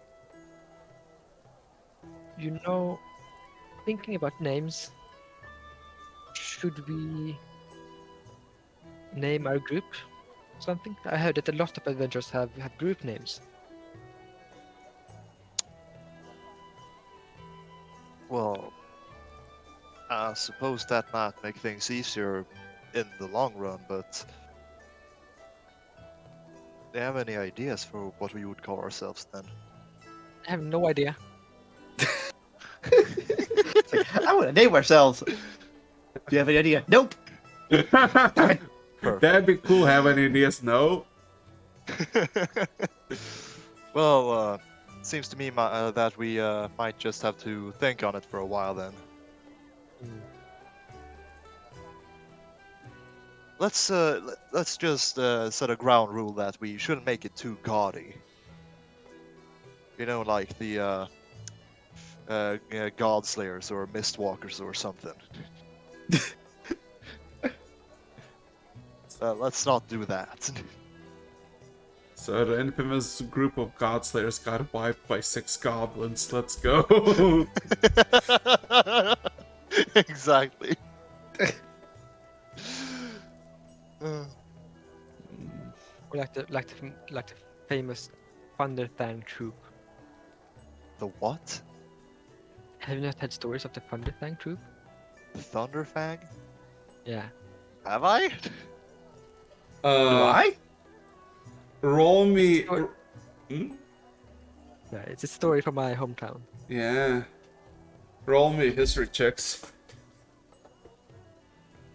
Because passive insight, you know that, while Cujo is organization, the guild, everybody in party, nobody says that you cannot form your own little, name or join a different guild. Scree. Which was okay, Aries? Which one was it? That's just the one I'm mixed. Yeah, Thunderfang. Thunderfangs. So, Scree, especially somewhere to the east, even further to the east in the Kafir Desert, there is a group of adventurers that are called themselves the Thunderfangs, because there's a group of 10 druids, and they all specialize in lightning magics. They come in like thunderstorm and bearing insane agility and speed. They can decimate just settlements, bandit camps with ease. The most infamous or guess famous of their escapades was as they fought a gigantic ice giant that was about 60 feet tall, somewhere in the highest of the mountain keeps of the Empire. You don't really know much about any of them, besides all of them are druids, and all of them specialize in lighting magic, and that one of their infamous feats are, or famous feats, is basically killing a very big ice giant. Ah, So I notice I just say, in different voices, I say, Thunder Fangs, Druid's Lightning, Speed, Ice Giant Slain. Yeah. Wouldn't it it's, be amazing to get famous like them someday? well, maybe. I still can't believe I'm an adventurer now.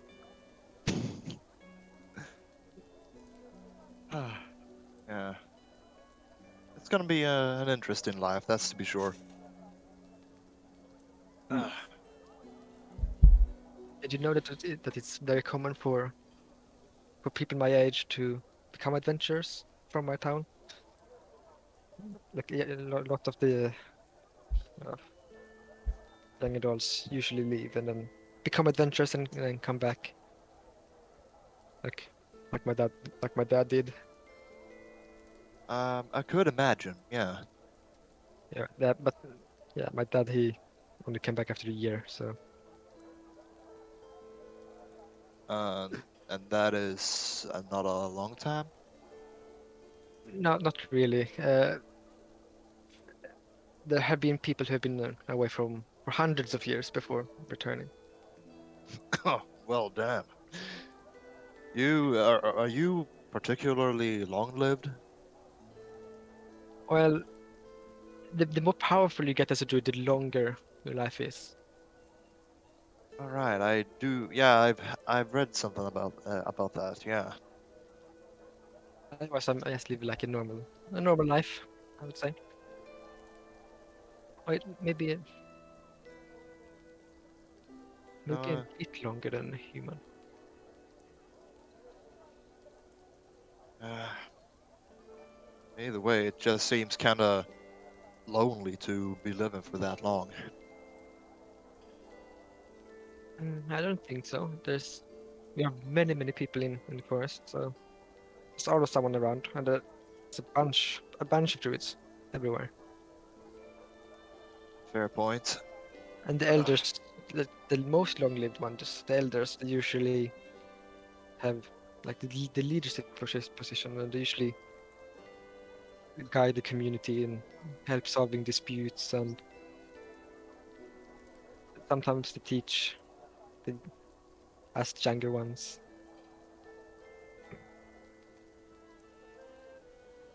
And are you trying to become one of those then? Yeah, it's one of my dreams. Well, it's good to have a lot of dreams.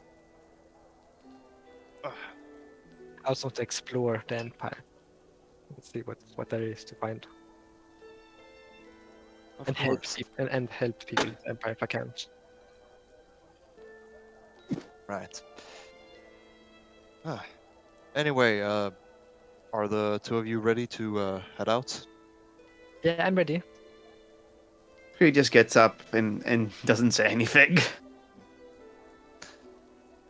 Oh yeah, by the way, Araxis, did I find any type of like general store when I was out looking? Nope. Nope. Okay. Oh, well, yeah, let's head on over. Okay. Yeah, like if if you want some dice, I can try carving a few. Not very good at carving, but I can Uh, try.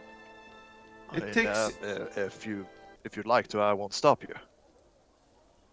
it takes you a good minute or so going inside, and you of course reach the blacksmith for, of course, you, Link, it's the familiar sight of a human and a dwarf working on the animals outside. A lot more pieces of metal, seemingly making blades for scythes. And of course, entering in, you see the familiar black haired human who seems to be just kind of leaning against the wall, smoking a pipe, and then looking at you all as you enter. Welcome. What can I do you for? Good morning. Good morning. Well, like I said before, we're here for the supply issue. Supplies. So there has been interesting development for the past few weeks, maybe. Um, a supply went missing that we were waiting for several weeks. We got told that there was some sort of delay from the ports, and yet again, several weeks passed. Still no reports back. There is this individual to the south, walking out to the main road that leads either to the Golden Plains or the Cradle Rocks. Opposite of it, there is a small encampment of tents by a farmstead. I think they call themselves the Urumbur. They're the local hunters, rangers, what you want to call them, and they're supposed to know the location of the packages and whatnot. So if you could please infer where they are, that'd be great. No more than half an hour's walk to the south. And if they have the And you, supplies, do bring them there. Tell them that, of course, we are uh, required to be our goods are required to be brought to this location by cart and horse or any other beast of burden. That is the agreed upon amount. Um, he kind of leans in a bit closer to the table, putting the pipe behind and looking at you, Link. They're good folk, but they see metalworking as some sort of sin, so they are not very cooperative. Be persuasive, but do not start any fights. I have a reputation to uphold. of course. And if the supplies are returned to us, well, we shall pay out 15 gold pieces, as the bounty says.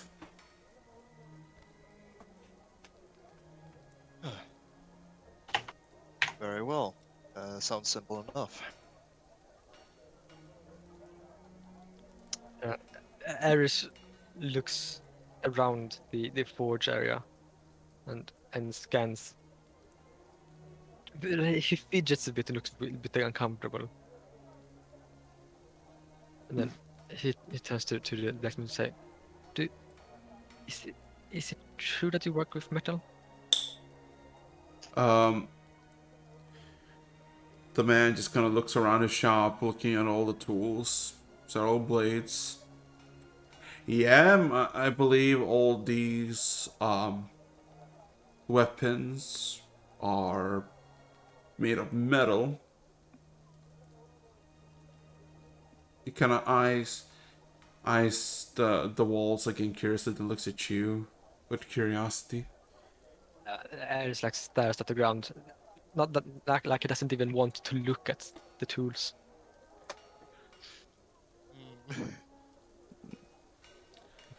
Okay. Anyway, we'll be back as soon as we finish. Mm, mm, mm. Uh, And yeah, let's go. And he's gonna put a hand on Ari's shoulder to just kind of guide him outside. Why would one work with metal? Well, yeah. Why? Uh, I know a bit about druids, but I haven't I don't have deep knowledge. But what is your issue with metal? Well, my mother always has told me to stay away from metal.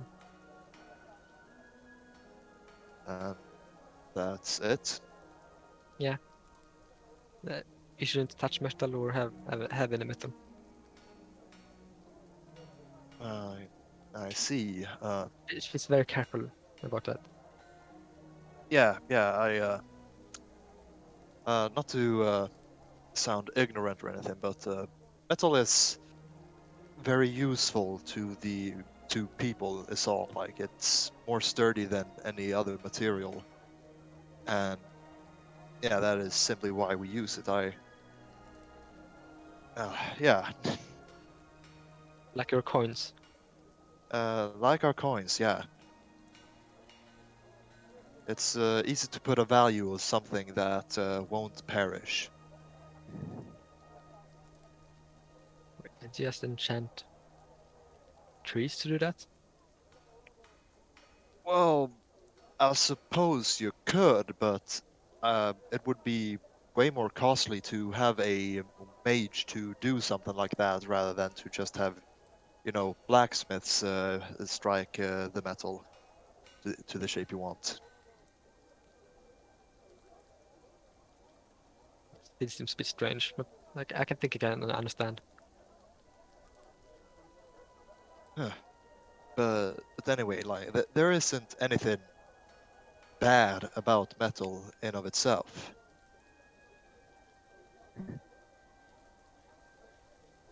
But yeah.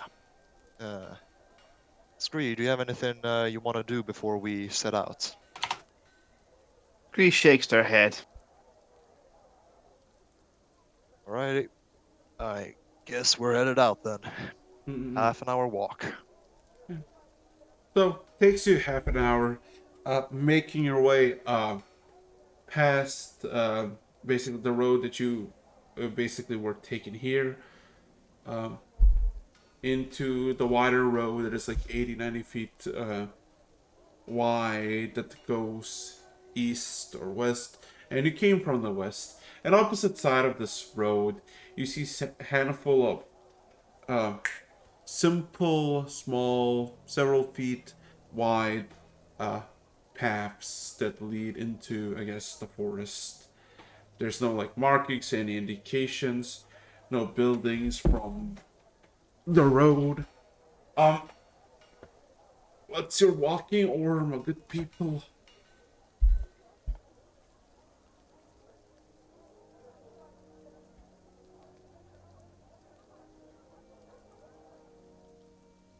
Mm-hmm. What you say? What's your walking order? Oh, Ares will confidently walk at least side by side with the other two, or in front. yeah, Link is probably also close to the front. Mm, Gree in the back. What a surprise. Yeah. yeah. Uh, Everybody hey, roll. you do need meat shields. Roll me Shit. a perception check, of course. Oh no! We're under attack. Ah! As I've got like 318s this session. oh Yeah. god. And I have. Where is my. Let's see. Oh! Nat! Damn. Give me a second.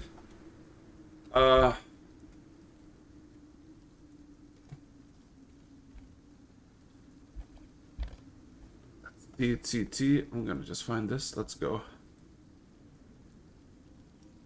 Destroyed. No. So, as you make your way to through the forest paths, all of a sudden a massive clearing can be seen with a lot of growing wheat and barley. Still not fully mature, but relatively, very well taken care of. And you see several wooden buildings over this like cliff, just slightly above the entire fields, kind of overseeing it all. And then looking over the fields, immediately to the right, when the fields end, you see several leather tents have been sprung. Well, they're sprung up, and you see a massive bonfire is kind of burning.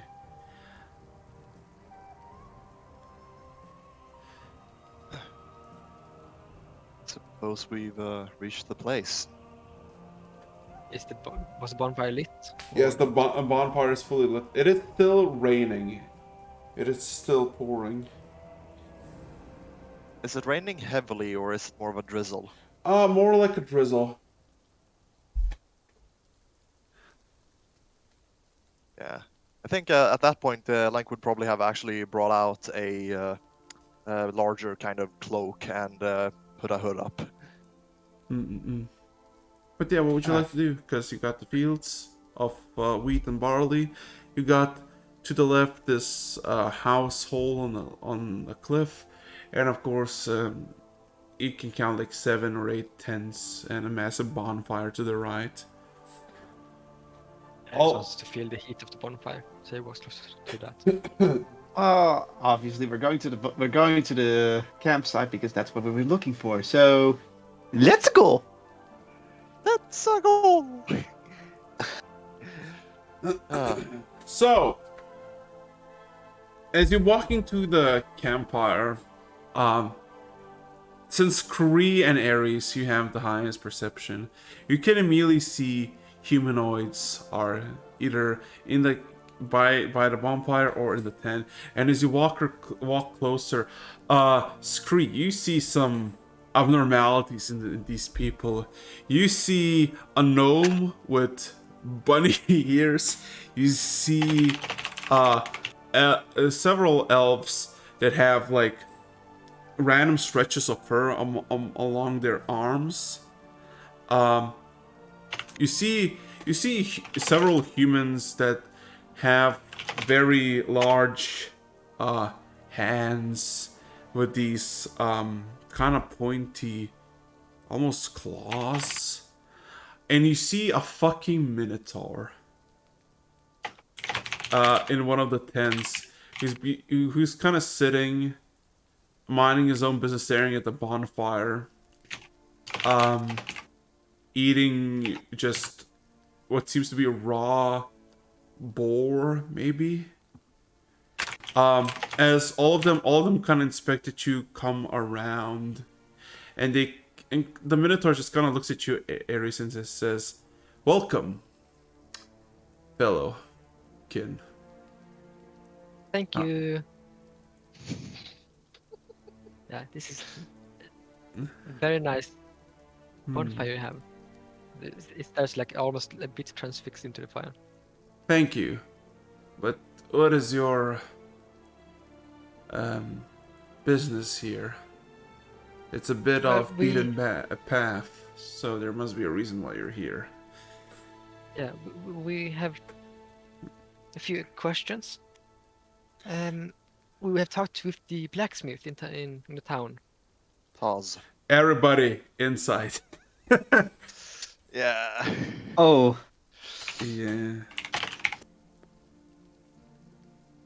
that was not. Luckily, I'm proficient at it. But my roll doesn't say. My roll says you're pretty much a neutral, baby. And Ares will only try to like feel their emotion, not their intention. All of you. Well, all of you. We are all socially inept. No, screw you. You get this notion. You get this notion of like something is up. You know, when you mention the blacksmith, or Ares mentions the blacksmith, the mood changes, but you don't feel anything else. Just kind of like, this is a bit strange, but okay. And Scott is like, oh no, I actually forgot to ask his name. Matthew. Anyway, he apparently their supplies have gone missing, and the word says that you might know where to locate their supplies. The Minotaur just kind of looks at you, nods once. Mm-hmm. I know where the supplies are. And yeah, well, that's great. May we know where to find them so we can No. bring them back. Ooh. Why not? Are they far away, or is it dangerous? No, they shall not have these supplies. For metal is a sin. You know, I was actually curious about that because our friend here has had kind of the probably a similar upbringing to your own, but what is the issue with metal? The issue, everybody, it can look. There's like, well, some try to look like uninterested. Everybody's into this conversation. Everybody dislikes you just by siding, I guess, immediately, or being a lackey to the blacksmith. Only the Minotaur seems to be having this neutral gaze at you, while everybody has this irk of hatred towards you. As the Minotaur proclaims, the metal is not the issue. It's that what metal provides that is an issue. Metal is a simple pathway to progress, and for progress comes devastation and desolation.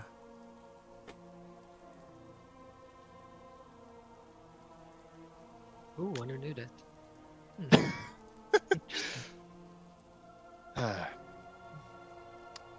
Well, I can't say that you're incorrect in that statement. Metal has definitely made it easier for people to engage in warfare and such, but it also does have its uses for the common man to make it easier to work the fields and so on. That is my exact point.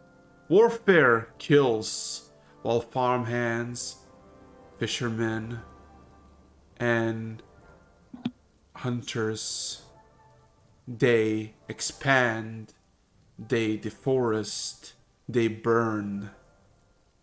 They always grow more and more. Metal is a simple tool to let the influence of humankind to flourish at a cost of nature.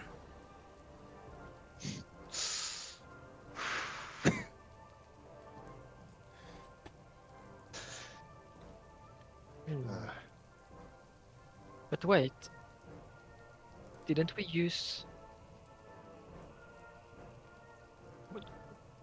What, didn't we use silver when the sky shattered? You did. Well, for you, Ares, yeah, you did, but for He says that. Wait, oh, he says that. didn't the druids use silver when the sky shattered? Roll me persuasion check. Oh!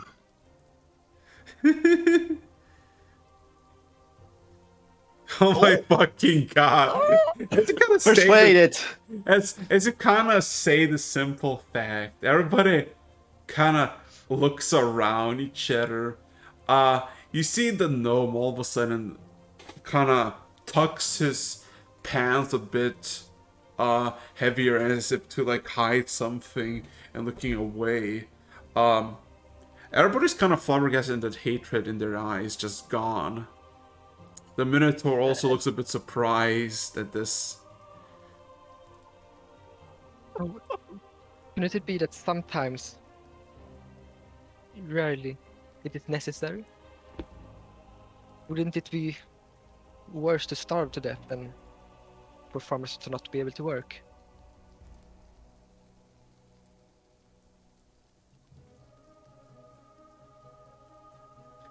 The Minotaur is stumped for a second, and it looks at you, Ares, and says,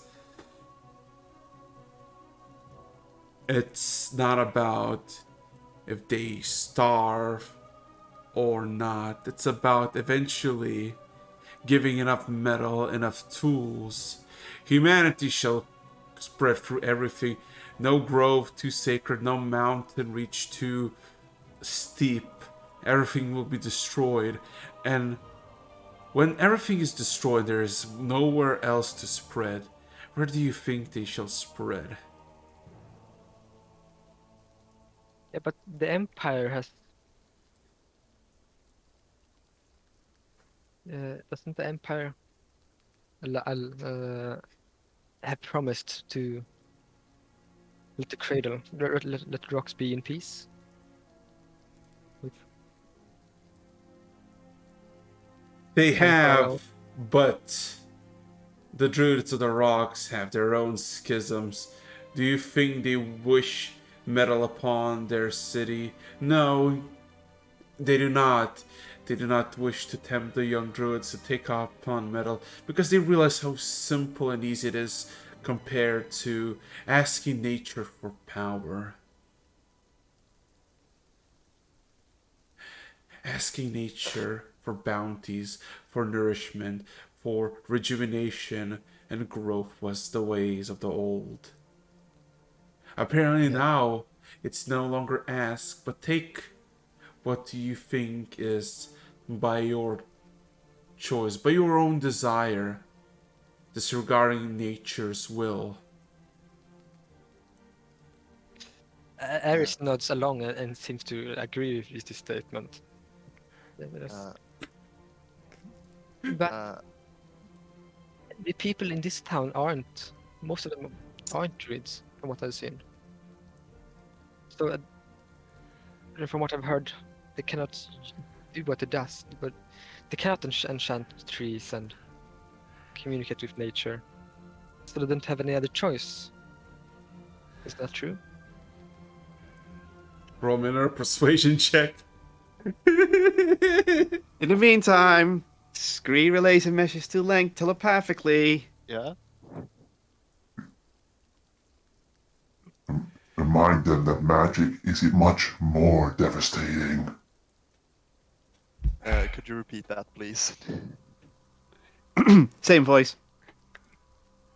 Remind them that magic is even more devastating. Yeah. You see Len kind of twitch for a second at the sudden noise. Like, yeah, he isn't completely used to people talking in his head yet. Not But completely. it's Nobody getting is. there. Don't worry, it's getting there. It's getting there. But yeah, the Minotaur listens to you idly.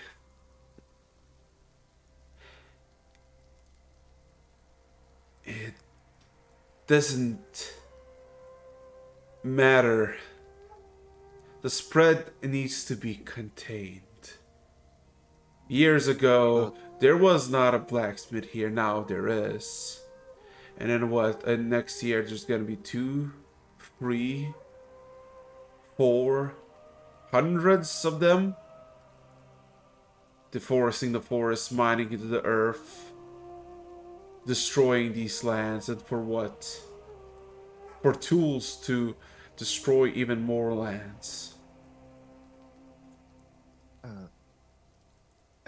Excuse me if I just jump in here real quick, but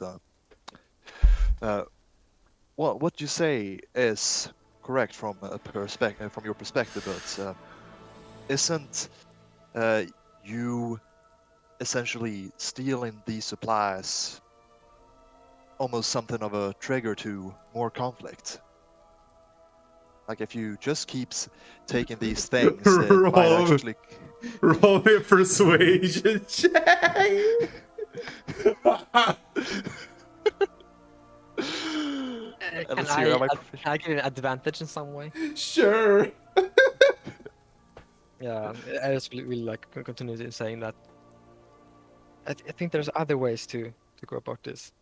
Yeah, If you talk to an elders or someone, it must be a peaceful way to solve this. yeah, it'd be better if you worked more closely to them rather than completely condemn them. Scree, can Just you that way you can Scree, guide just them. Scree, only you. Roll me insight with advantage. Oh, And I'm cool. going to roll my persuasion. Jesus. Ain't that Roll 2d20. Oh my Wow, god! that was the worst Oh, advantage man. ever. Double You're- twos. You're oblivious. But looking around, you see everybody kind of gets uncomfortable, kind of second guessing everything. Even the Minotaur, first confident and kind of patient, which is slowly losing that patience, and now he's like thinking deeply, scratching his chin. That is a correct assumption, but what is the alternative? Wait. Ask politely. Nobody's gonna answer politely. The alternative would be to work with these people to inform them of the importance of nature, as without nature, none of us can live. We all know that, but we don't know that. If you just showcase the importance of not destroying the nature around us, then maybe we can come to an agreement. And also, maybe if we help them make or help them teach them to make tools without metal, then they don't have to use metal as much. Exactly. Hmm.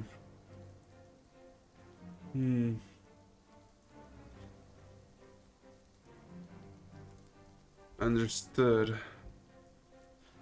You're gonna ice you all again. Very well.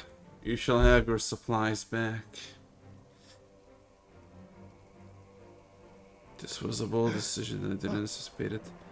As all of a sudden, the Minotaur just kind of extends his hand to the two elves to the side of you, and it kind of start running. The cart and its two animals will be here in a few minutes. Thank you kindly. Phew. Oh, bad. You all see that the gnome is very uncomfortable about the situation. Not because you being here, but because, like, there's guilt. Scream, because your passive insight, you sense that there's guilt. This fucker is guilty of something.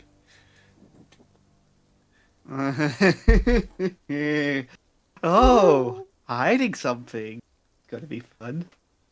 Scree looks at the gnome and then slowly approaches the gnome. The gnome looks at you, kind of. His face tilts backwards, looking at you, kind of leaning backwards. Can I help you?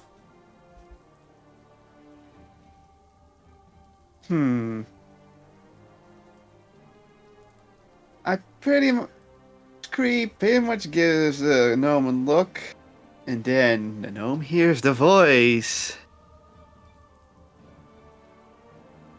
I can sense what you are hiding.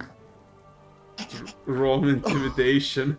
There it is. There it is. That it is.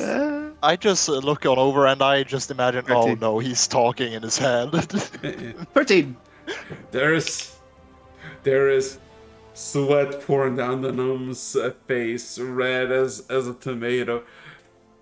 He's eyeing you and just kind of shaking his head.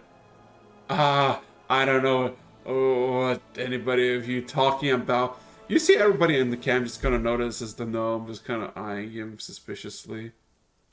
The Minotaur just asks, Swiftfoot, is everything okay? The gnome just looks at the Minotaur. No, I'm fine. This These! Bad omen. Bad omen. I don't like that.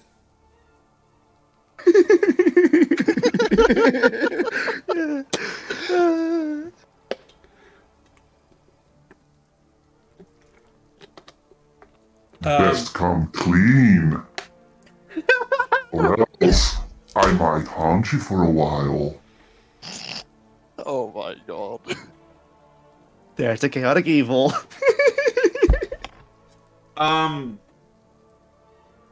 Let me check. Is he gonna snap? Let's see.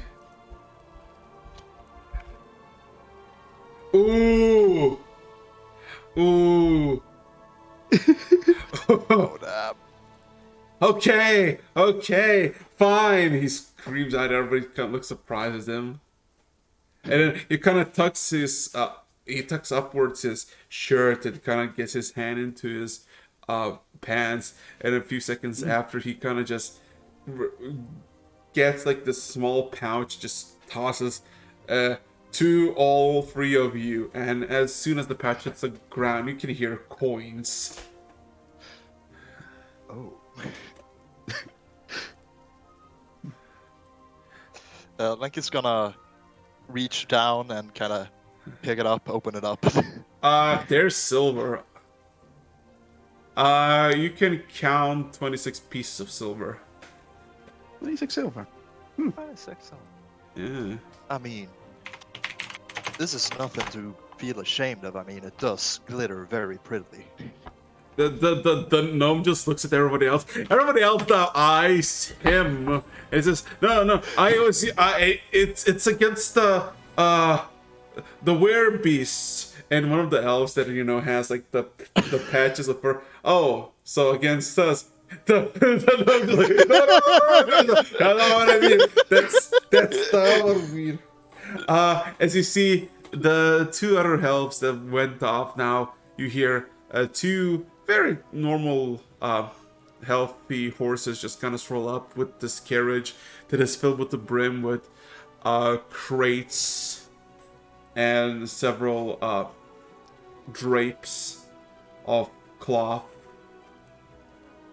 As one of the elves just shouts, "What you been up to?" The gnome just looks at and her says, "Nothing." Nothing. He kind of looks at everybody else. He just kind of stands up and just starts walking away. I'll be. He kind of raises his hand just in defeat, just walks away. Scree looks at the people who are presumed werebeast and says with one word and one voice, "Safety for you." Ooh. Oh. Ooh. How to interpret it, that's up to them. So, with that being said, the Minotaur just kind of looks at the card, looks at all of you. Well, you can leave now. The card is yours. Once again, thank you. I'm happy we could reach an understanding. It's been fun. Could I come back here sometime? Maybe. The Minotaur looks at you, Ares. Looks at your head for a second, and gives a nod. Sure. You're This always. seems fun. Thank you. But yeah, you got yourself a nice cart, a wagon, and two horses. Yeah. And I assume you make it back to the tavern, not tavern, the inn, not the inn, the blacksmith. The blacksmith. Before we set off, Lenk is gonna head on over to the Scree and just hold out the pouch for him to take. Scree just grins and takes the pouch and hangs them on their belt. Yeah. Takes about 15 minutes or so with two carts and the horses traversing back into the city, into the village of Taz. You see there's a handful of people walking the muddy streets, and as you make it to the blacksmith, the dwarf who's basically been sitting and waiting for the furnace to heat up the metals, he sees the carts approaching and starts to whistle. And you see uh, the other smith in front. The smith that you took the job from comes out with an additional human. As there's smiles from them, but they say nothing until you come closer. And Matthew just kind of slips, "Well, well, the heroes return. Ah, everything seems in order." Just looking everything around for a second, and he starts commanding the workers to just get the stuff out. Good to see everything is intact. I guess I'll have another job for you. Then on top of this, come inside. It's fucking pouring. As he kind of walks inside. Yeah, let's go. Let's go. Let's go. Mm-mm. Scree also heads inside. Yeah. Okay. So I walk as in he walks inside, Matthew goes behind counter, goes slightly below it, pulls out a pouch, and kind of puts a handful of coins for the pouch. Immediately, 15 gold pieces on the counter. Taps it.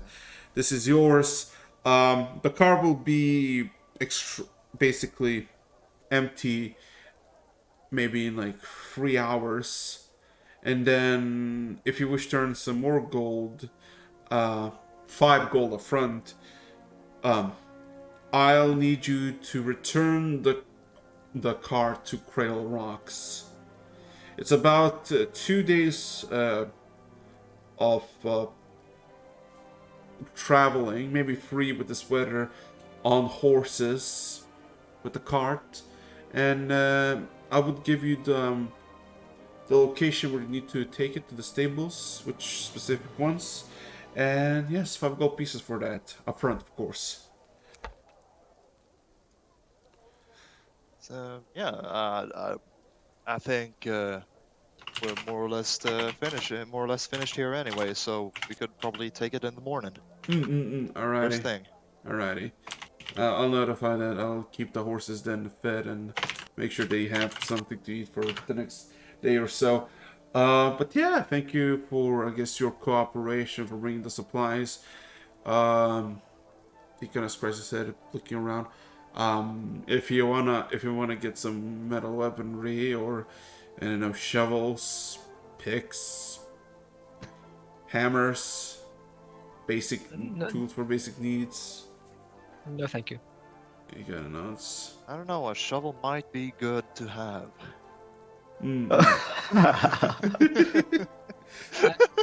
I can dig with a shovel. Magic? Yeah. Perfect. We don't need a shovel. Thank you anyway. Oh. But yeah, we luckily managed to reach a type of understanding with the folks, and yeah, they might. Well, we don't really know, but they might become a bit more involved with how things are done around here. Just to make sure that everyone's happy. Uh-huh.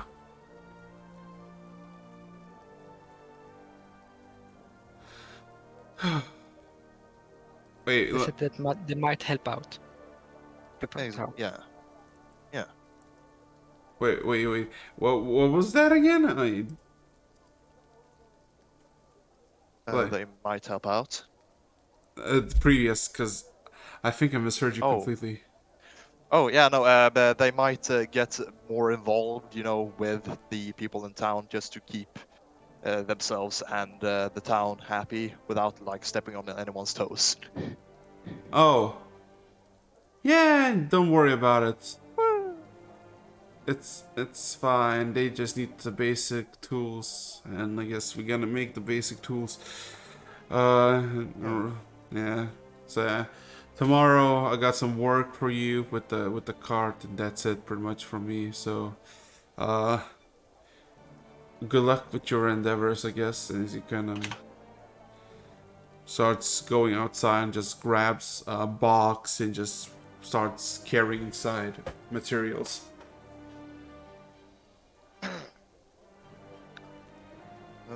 Well, anyway, I have a thing I want to do, but let's meet up later and just celebrate. There's- Are you sure you don't want us to help you? I'll be quite fine, but I do appreciate the offer. I'll just be gone for a few hours at most, I believe. Okay then. Yeah. I wish you well. So, Wish you luck. what is everybody doing? I am going north. Aries, what about you? I was just tempted to try to sneak after, but we decided not to do that because Lenk is his friend. I mean, sure. Or maybe you can roll a D2 and see if spice things up. You know? Ooh. Yeah. He's a bit curious, so I will do it. Okay. No, I Oh. will, yeah, yes, because of that, I will follow him because Oh. it seems like the most fun thing to do. Okay. Yeah, Scree, yeah. what about you? Well, clearly, our little naive druid is gonna do something stealthy. Let's tag along to see where this is going. Oh my god. So everybody roll stealth. Okay. Oh my fucking god. Oh my fucking god, what is this? Well, Lex God. It's plus D20. Oh my god. Everyone disappears but Scree. From perspective of like you know you're like I gotta go, I'll see you in an hour, and you kind of see them walk towards the town, and like you leaving and going stealthy, and then Aaron's like, wait a minute, I want to do something fun. Bolts towards you, doesn't know where you are, just sees the location where you went, is like, fucking scree. You're also like, what's going on? You also bolt. You see it. You don't see Ares at all. So basically, you're following each other, but you don't know where any of you are. And the reason why Ares is invisible is that he wild shapes into a small animal. Ah. Yeah. The classic druid changing into a small animal so they won't be noticed. Can you give me a second? Yeah. Okay. So. Yeah, Oh, wait. Yeah. Okay. So. That's what happens. Takes about 20 minutes or so through slightly thicker parts of the forest, because it's not like a few minutes like yesterday where you found the kobolds. This takes like deeper into the forest and deeper, more harsher terrain. Not impassable, but difficult to cross just without tripping, which takes caution for all of you. Guess, Lank, you're the first one who stumbles all of a sudden into this meadow.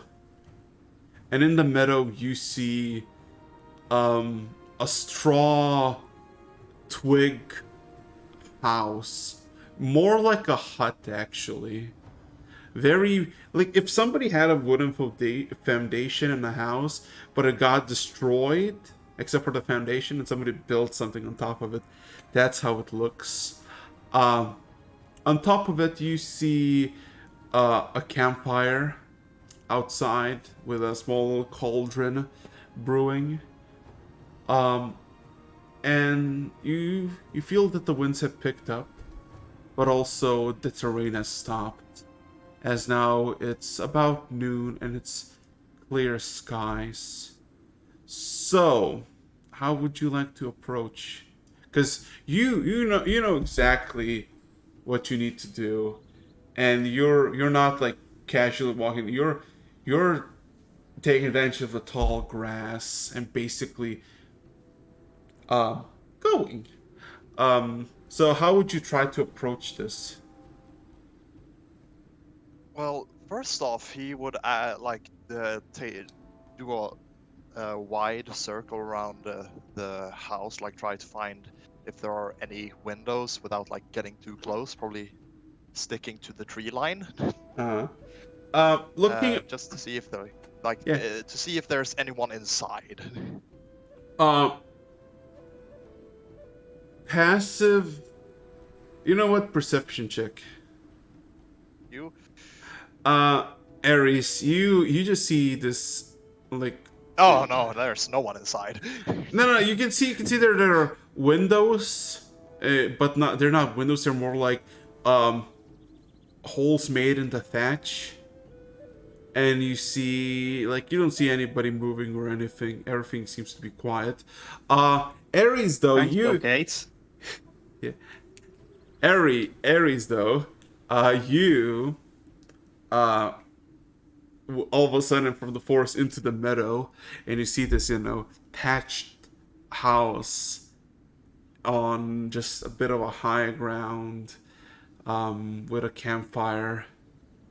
What would you like to do? As currently has this form of a small cat. Uh-huh. And like, oh, this is very exciting. So fun. Oh dear. Oh, I wanted to transform for such a long time. He will creep along the edge of the forest to try to find. I'm like, this is a strange building. Didn't know someone lived out here. So are you gonna try to approach the building, Ares, or? I don't know. He will not approach. He will just walk around it stealthily to try to see it from all angles and see if he can find Ren that he missed somewhere along the line. None of you can see. Scree though, Scree. Oh yeah. Yeah. You followed. You didn't see anyone, but you have faith that you're gonna see them eventually. And all of a sudden, from the thickness of the forest, open meadow, and a singular hut on top of burnt foundations of wood. There's a small campfire outside of it, and yeah, it's the rain has stopped. It's pretty calm except for the wind. What would you like to do? Also, Ares and Link, from your perspective, you can see Scree. You can see him.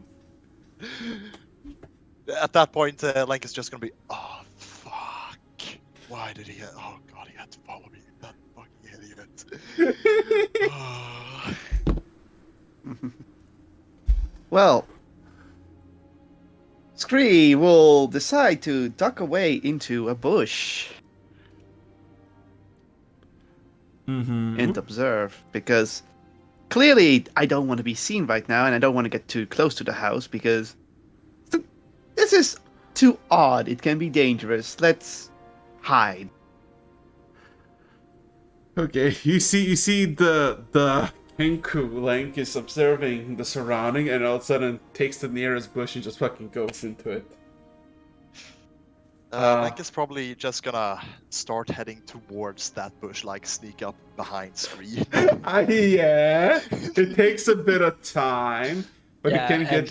And Ares will also stalk Scree. Like, he Oh gets my some kind of feral instincts of his cats. Oh my god! So, a good minute passes. In Scree's perception, nothing really happens. Like, everything is just bland. 2 feet to his right and behind him, there is Ares and Link, respectively, not knowing that each other, like, you're all within each other, like in 6 square feet. But only Ares and Link know that Scree here, and nothing else. Great, we're So, gonna. yeah, This That's is it. fun. yeah, so what Link is gonna do is he's going to reach out and put a hand around Scree's beak, just to make sure that he doesn't make a noise, and just go, why are you here? Ares, you can see that as well. You can see Link just approaches from behind, just grab by the beak while you're here. Well, Scree can't really look behind them right now, but they are Yeah. pointing towards Lank because they recognize it's Lank. But they're just Yeah. pointing with 2 fingers at Lank. What do you mean two? And at that point, he now releases the beak because it's just the initial surprise he didn't want to avoid. There's actually another reason why they did 2 fingers, but Yeah, you don't have he to know doesn't yet. get that. Yeah, exactly. He doesn't get that. He doesn't get that he might have been shot a moment ago. Yeah, like- that's no worries, no worries. I just still creep around to the back, to the backside of Of course. Scree doesn't have the whisper, they just look at Lank and goes. We followed you. We were curious. Since when have you been starting to speak in third person?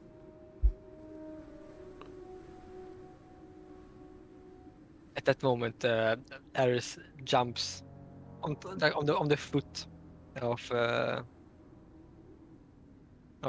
Lank, like tap with his paw. Oh my god.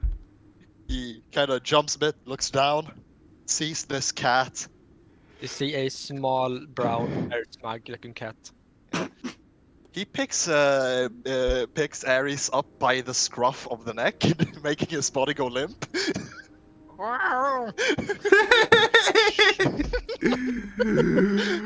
Bye. Great, the old bastard has a cat. Ugh.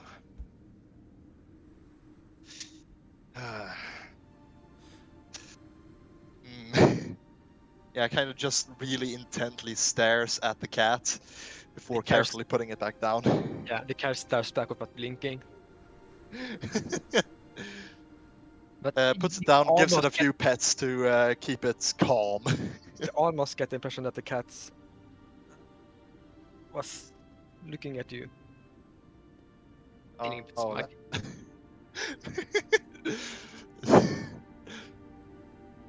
And now, after the cat escapade,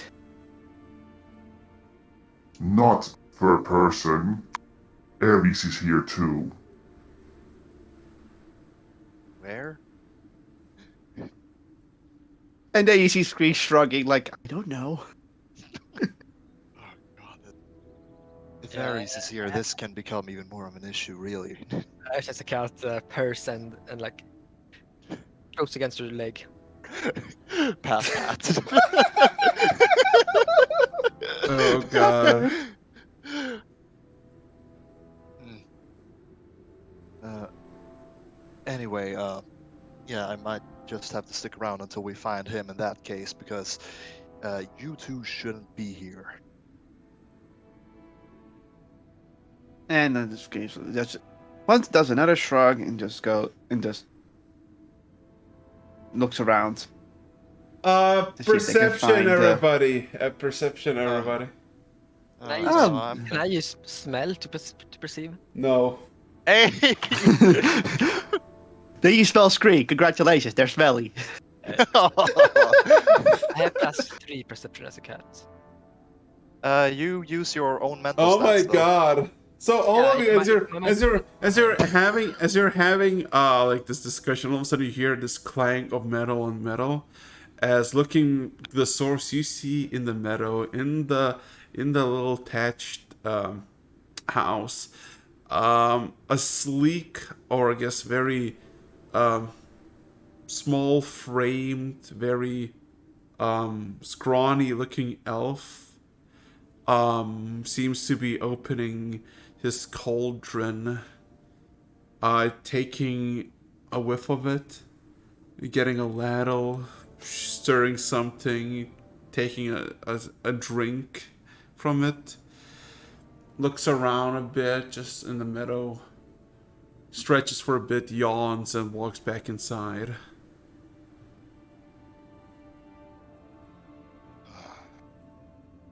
Yeah, you can see like Lank just his eyes are just completely and fully strained on the dude, just taking in each and every little movement he makes.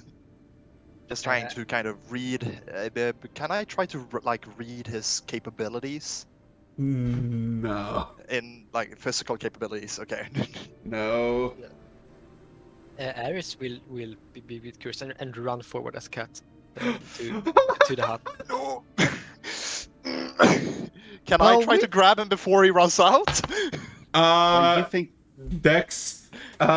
Dex check versus Dex check. Which one of you? Dex versus? Oh, what? Oh. What the fuck are these rolls? Hey, that's an R20. That's nice. So yeah. As soon as you see like us, like fucking half a foot away from you, sprinting the cat, you just fucking grab him by the scruff of his neck, pull him back, and the cat just stares at you blankly. Meow.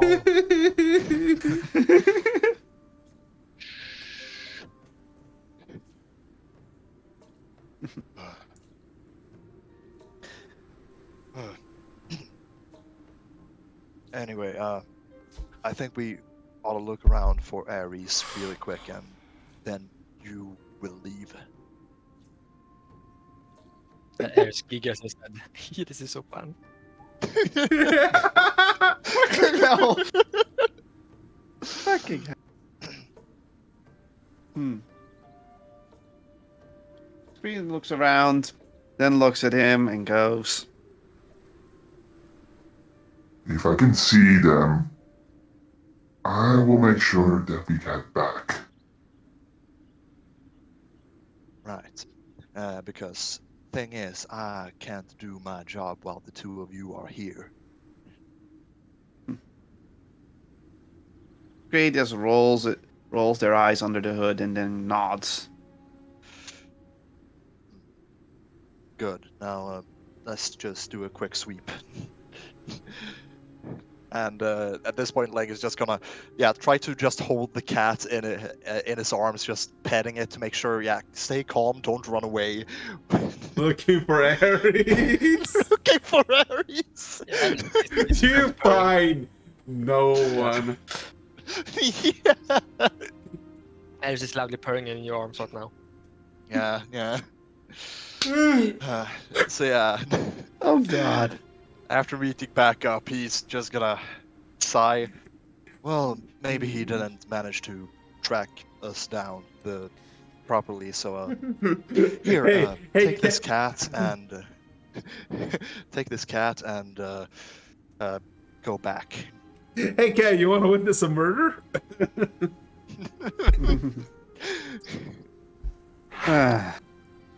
Screen just holds the cat and looks at it. Shrugs.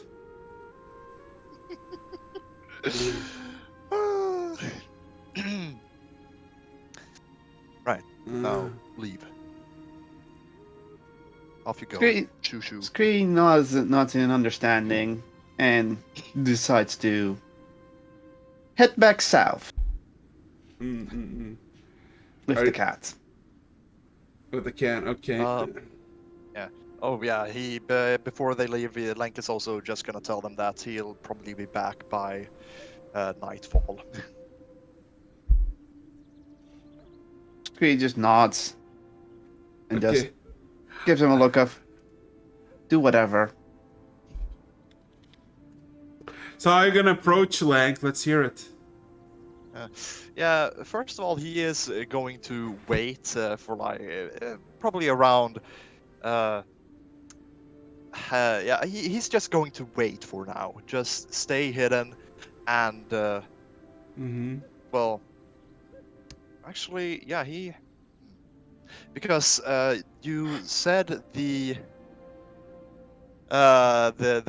campfire was outside, and he did go Yeah. outside to taste that, right? Yep. So, after a while, he is going to kind of sneak closer to the house without like being right in front of opening, to just kind of remain hidden from view from inside the house. And he is going to hide right at the corner of the building so he can look around it and see the campfire. Okay. Roll me a stealth check. This is when I roll on that one. Yeah.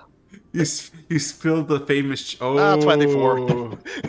Yeah, Go rogue. you fucking sneak, and you realize something that this house of his is just a very open area with no door, and you see there's this very makeshift straw bed that he seems to be asleep in.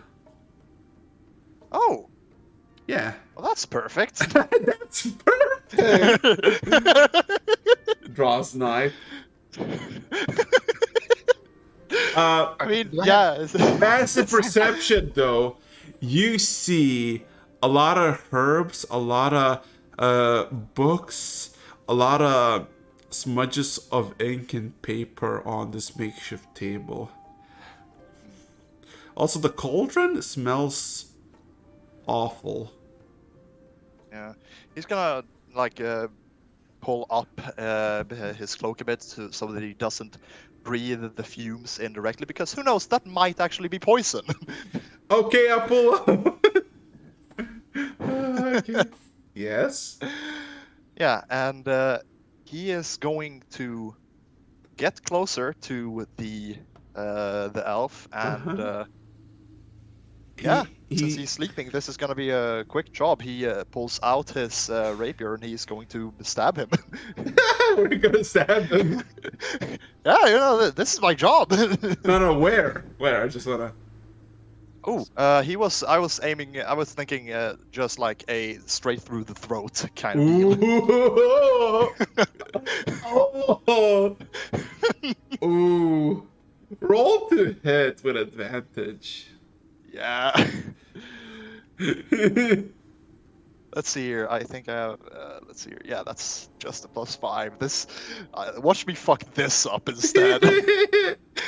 You're literally like inches away. Just kind of position yourself and just fucking miss. Well, Yeah. okay, 22. Yeah. You literally aim for the throat, and there's this pale throat. You can see you see the because he's old, the veins are kind of like highlighted on his skin. So you literally just you do a fucking collateral fucking puncture through several veins with a single fucking motion. You fucking skewered the neck, and the eyes open up widely for a second, looking at you, eyes bloodshot, and you see the bloodshot eyes. You assume that it's red for a second, then you realize it's red and this sickly green coloration as he tries to like reach out his hand towards you and say something before his hand just gives out and just lies dead. Lang draws a deep and just trembling breath as he pulls his rapier back out. Kind of just, yeah, it was a fairly clean kill, like not too much blood splatter, right? Nope. Yeah, but still, like, this is the first time that he has actually killed somebody, and he's just like feels kind of sick about it. Just I think kind in of, I think it doesn't make it better when the slight blood starts to pour out. At first it's like crimson red, and then it's like this green bile, and as you take a smell, it smells of rot. ugh. Yeah, yeah. Ugh. Hey, if anything, at least I cut his suffering short. Mm-hmm. And yeah, after that, I am going to take a quick look around to see if there's any like hand axe or some such, to cut wood with, Uh-huh. because he is going to use it to, well, cut off his head. Yeah. Crunch. Just a single strike straight down, and he's going to take the head, put it in the satchel, find the barrel, give a knock on them, find the empty one, and put it Wait, in. What's his? that's back in the place. You're still in the hut. So Oh, yeah. okay, there. Okay, I thought yeah. you. Okay, yeah, No, gotcha. yeah. Then he's going to, for the moment, he's going to put the satchel in his bag. Ooh. Also, I have a simple question for you. Since you know there's Yeah. the hut, there's the cauldron. What are you gonna do with that? I am going to take a quick look around at the notes, actually. Can you read Sylvan or or Abyssal? I cannot. For you, it's just gibberish upon gibberish. It's very detailed gibberish, like a lot of markings and levers, but you don't recognize any of them. Yeah. And there's like, Uh, you count maybe like 60, 70 papers are filled with notes that you don't have any clue what the fuck they are. Is there like a lamp around with lamp oil or anything? Nope. Hmm. There's Okay, yeah, yeah, there's only torch, no, not a torch, but there is of course firewood, and of course there's the fire under the cauldron. yeah. Then he is going to just kind of start taking like things from the campfire and just start trying to move it into the building to, set it on fire. Yeah. You just start And fucking. You just pick up like a fucking small ladle and just fucking chuck charcoal into the into the wooden cracks. and probably use the papers themselves to just, start the Oh. fire up properly. You're not taking any of the papers, are you? That was not part of my mission, no.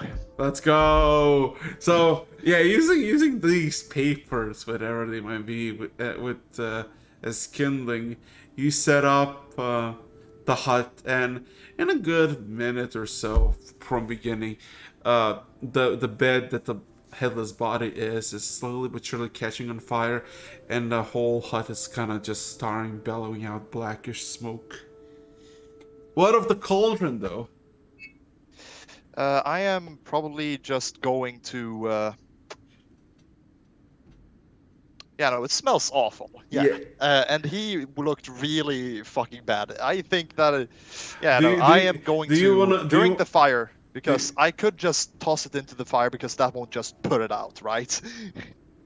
Oh, do you want Once a fire has started, it's just gonna I'm just trying to get rid of that. Oh yeah, the lid on the cauldron is closed. You want to open it and see what's inside?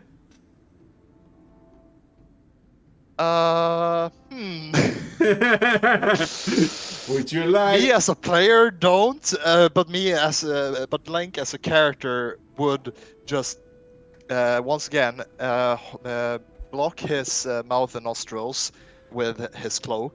Just take a deep breath before he opens it up. Make me a you would've- make me a con save with advantage. Yeah. Oh god. Let's see here, and it's oh yeah, right. I'm good at con. I'm still gonna fail, but hey. That's life. Natural 20. Never mind. Yeah, you open up the What the cauldron. fuck? You open up. gonna- That's a lot of 20s. You open up the cauldron, and it reeks of acid and vomit. That's the first thing that you get, and it just invades your mouth and nostrils. But you do not flinch. You prepare yourself for this, and everything is just minimal. Look inside the cauldron. It's a cauldron that maybe several gnomes would fit in. Just nicely. You see this blackish, greenish, swampish liquid, and at the very top of it, of the surface, there is some sort of demonic skull without any bone, like just the bone, no flesh or anything. Its face peering upwards to you, still occasionally moving with the bubbles from the fire. Looking at this creature in its eye socket, there is a metal ring that is glowing brilliant green. I wouldn't happen to know what this is, right? As in, who's this? Whose head belongs it to? Oh yeah, yeah. Because Uh, you said it was demonic. Yeah, roll me just a nature check. Oh my What the god. fuck? What is this? Wait, Another net 20. Rigged! Rigged! Yeah, this is rigged. You realize something. This is immediately you recognize this is not like a demon. Well, it's demonic in nature, but it's not a demon skull. This more resembles you a tiefling, a male tiefling, a grown-up male tiefling, or I guess what remains of its head, which is the skull. And you see, of course, the ring inside of one of its eye sockets. Like the skull is clear, just half filled with this greenish, bubbling, disgusting liquid. And you could fish out the ring if you want with your finger, or I guess a stick, because there's plenty of like small twigs and whatnot. I'm gonna use a stick and probably just dump it into an empty coin pouch because it looks weird. Yeah, you fish it out, you put it in a pouch, and what you're gonna do with the remnants of the cauldron? I am going to dump it into the fire to make sure that the whatever this is just gets burnt up. Okay. I would like you to make me a dexterity saving throw. Oh, nice! As all of a sudden, as you kind of just get the cauldron and just kind of spill it over the fire all of a sudden changes coloration and starts to crackle. Oh, fuck. And with each individual crackle, there is a flame, and there is This sound bad. this maybe. And you fail as all of a sudden you hear these popping sensations, and with each popping sensation there's like this blast of air that kind of hits your face, and before you're like, oh fuck, this is dangerous, a sudden massive pop, and a sudden you take 14 points of fire damage. Fire hot! Fire hot! Fire hot! That's fine. I live. As for a second, you black out, and the next thing you know, you're maybe 20 feet away from where you stood. The fire, the whole hut is engulfed in greenish flame. You feel severe, just a severe feeling of getting burnt. Like, not severely, but just Oh yeah. just all over the fucking body. Every time you move, there's like, you feel like you're sunburned significantly. Yeah, no, he is. He's going to be hyperventilating Yeah. because before he had like some control over the fire, and then that shit happened, and now he is having a panic attack.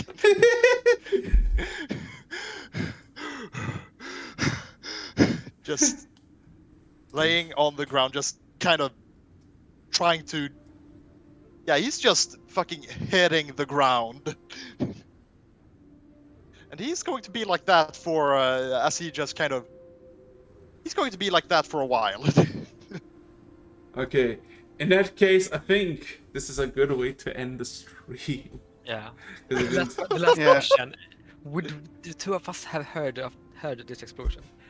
No, because you're too far away now. Because it's been an I hour. specifically waited for you guys to walk off some time. So yeah, with that, session 2 is over, and congratulations, you're level 3. Let's go! Already? Yes. You know what? That actually is really fitting. Trauma into level 3. Let's go! Actually, this fits really well. I'm glad I did that. You're glad you did that. I'm glad I get traumatized. No, seriously. That Jesus is actually Christ. perfect. I'll quote that. Yeah. Ah, Jesus Christ! I never heard somebody so excited about trauma. God damn. Oh well. Yeah. And the last thing Ares does before session ends is he turns back into human form. In Scree's And hands. Coslo, it screams.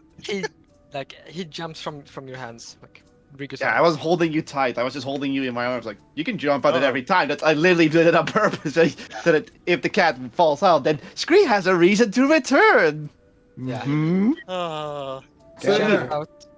So, yeah, He anything- transforms back as surprise, and then So, anything you wish to say or do for the next 20 seconds before I'm shutting the stream down with no servers? Go, go, go, go, go. don't do drugs. You'll end up like the guy I just killed. cats are amazing. I love cats now.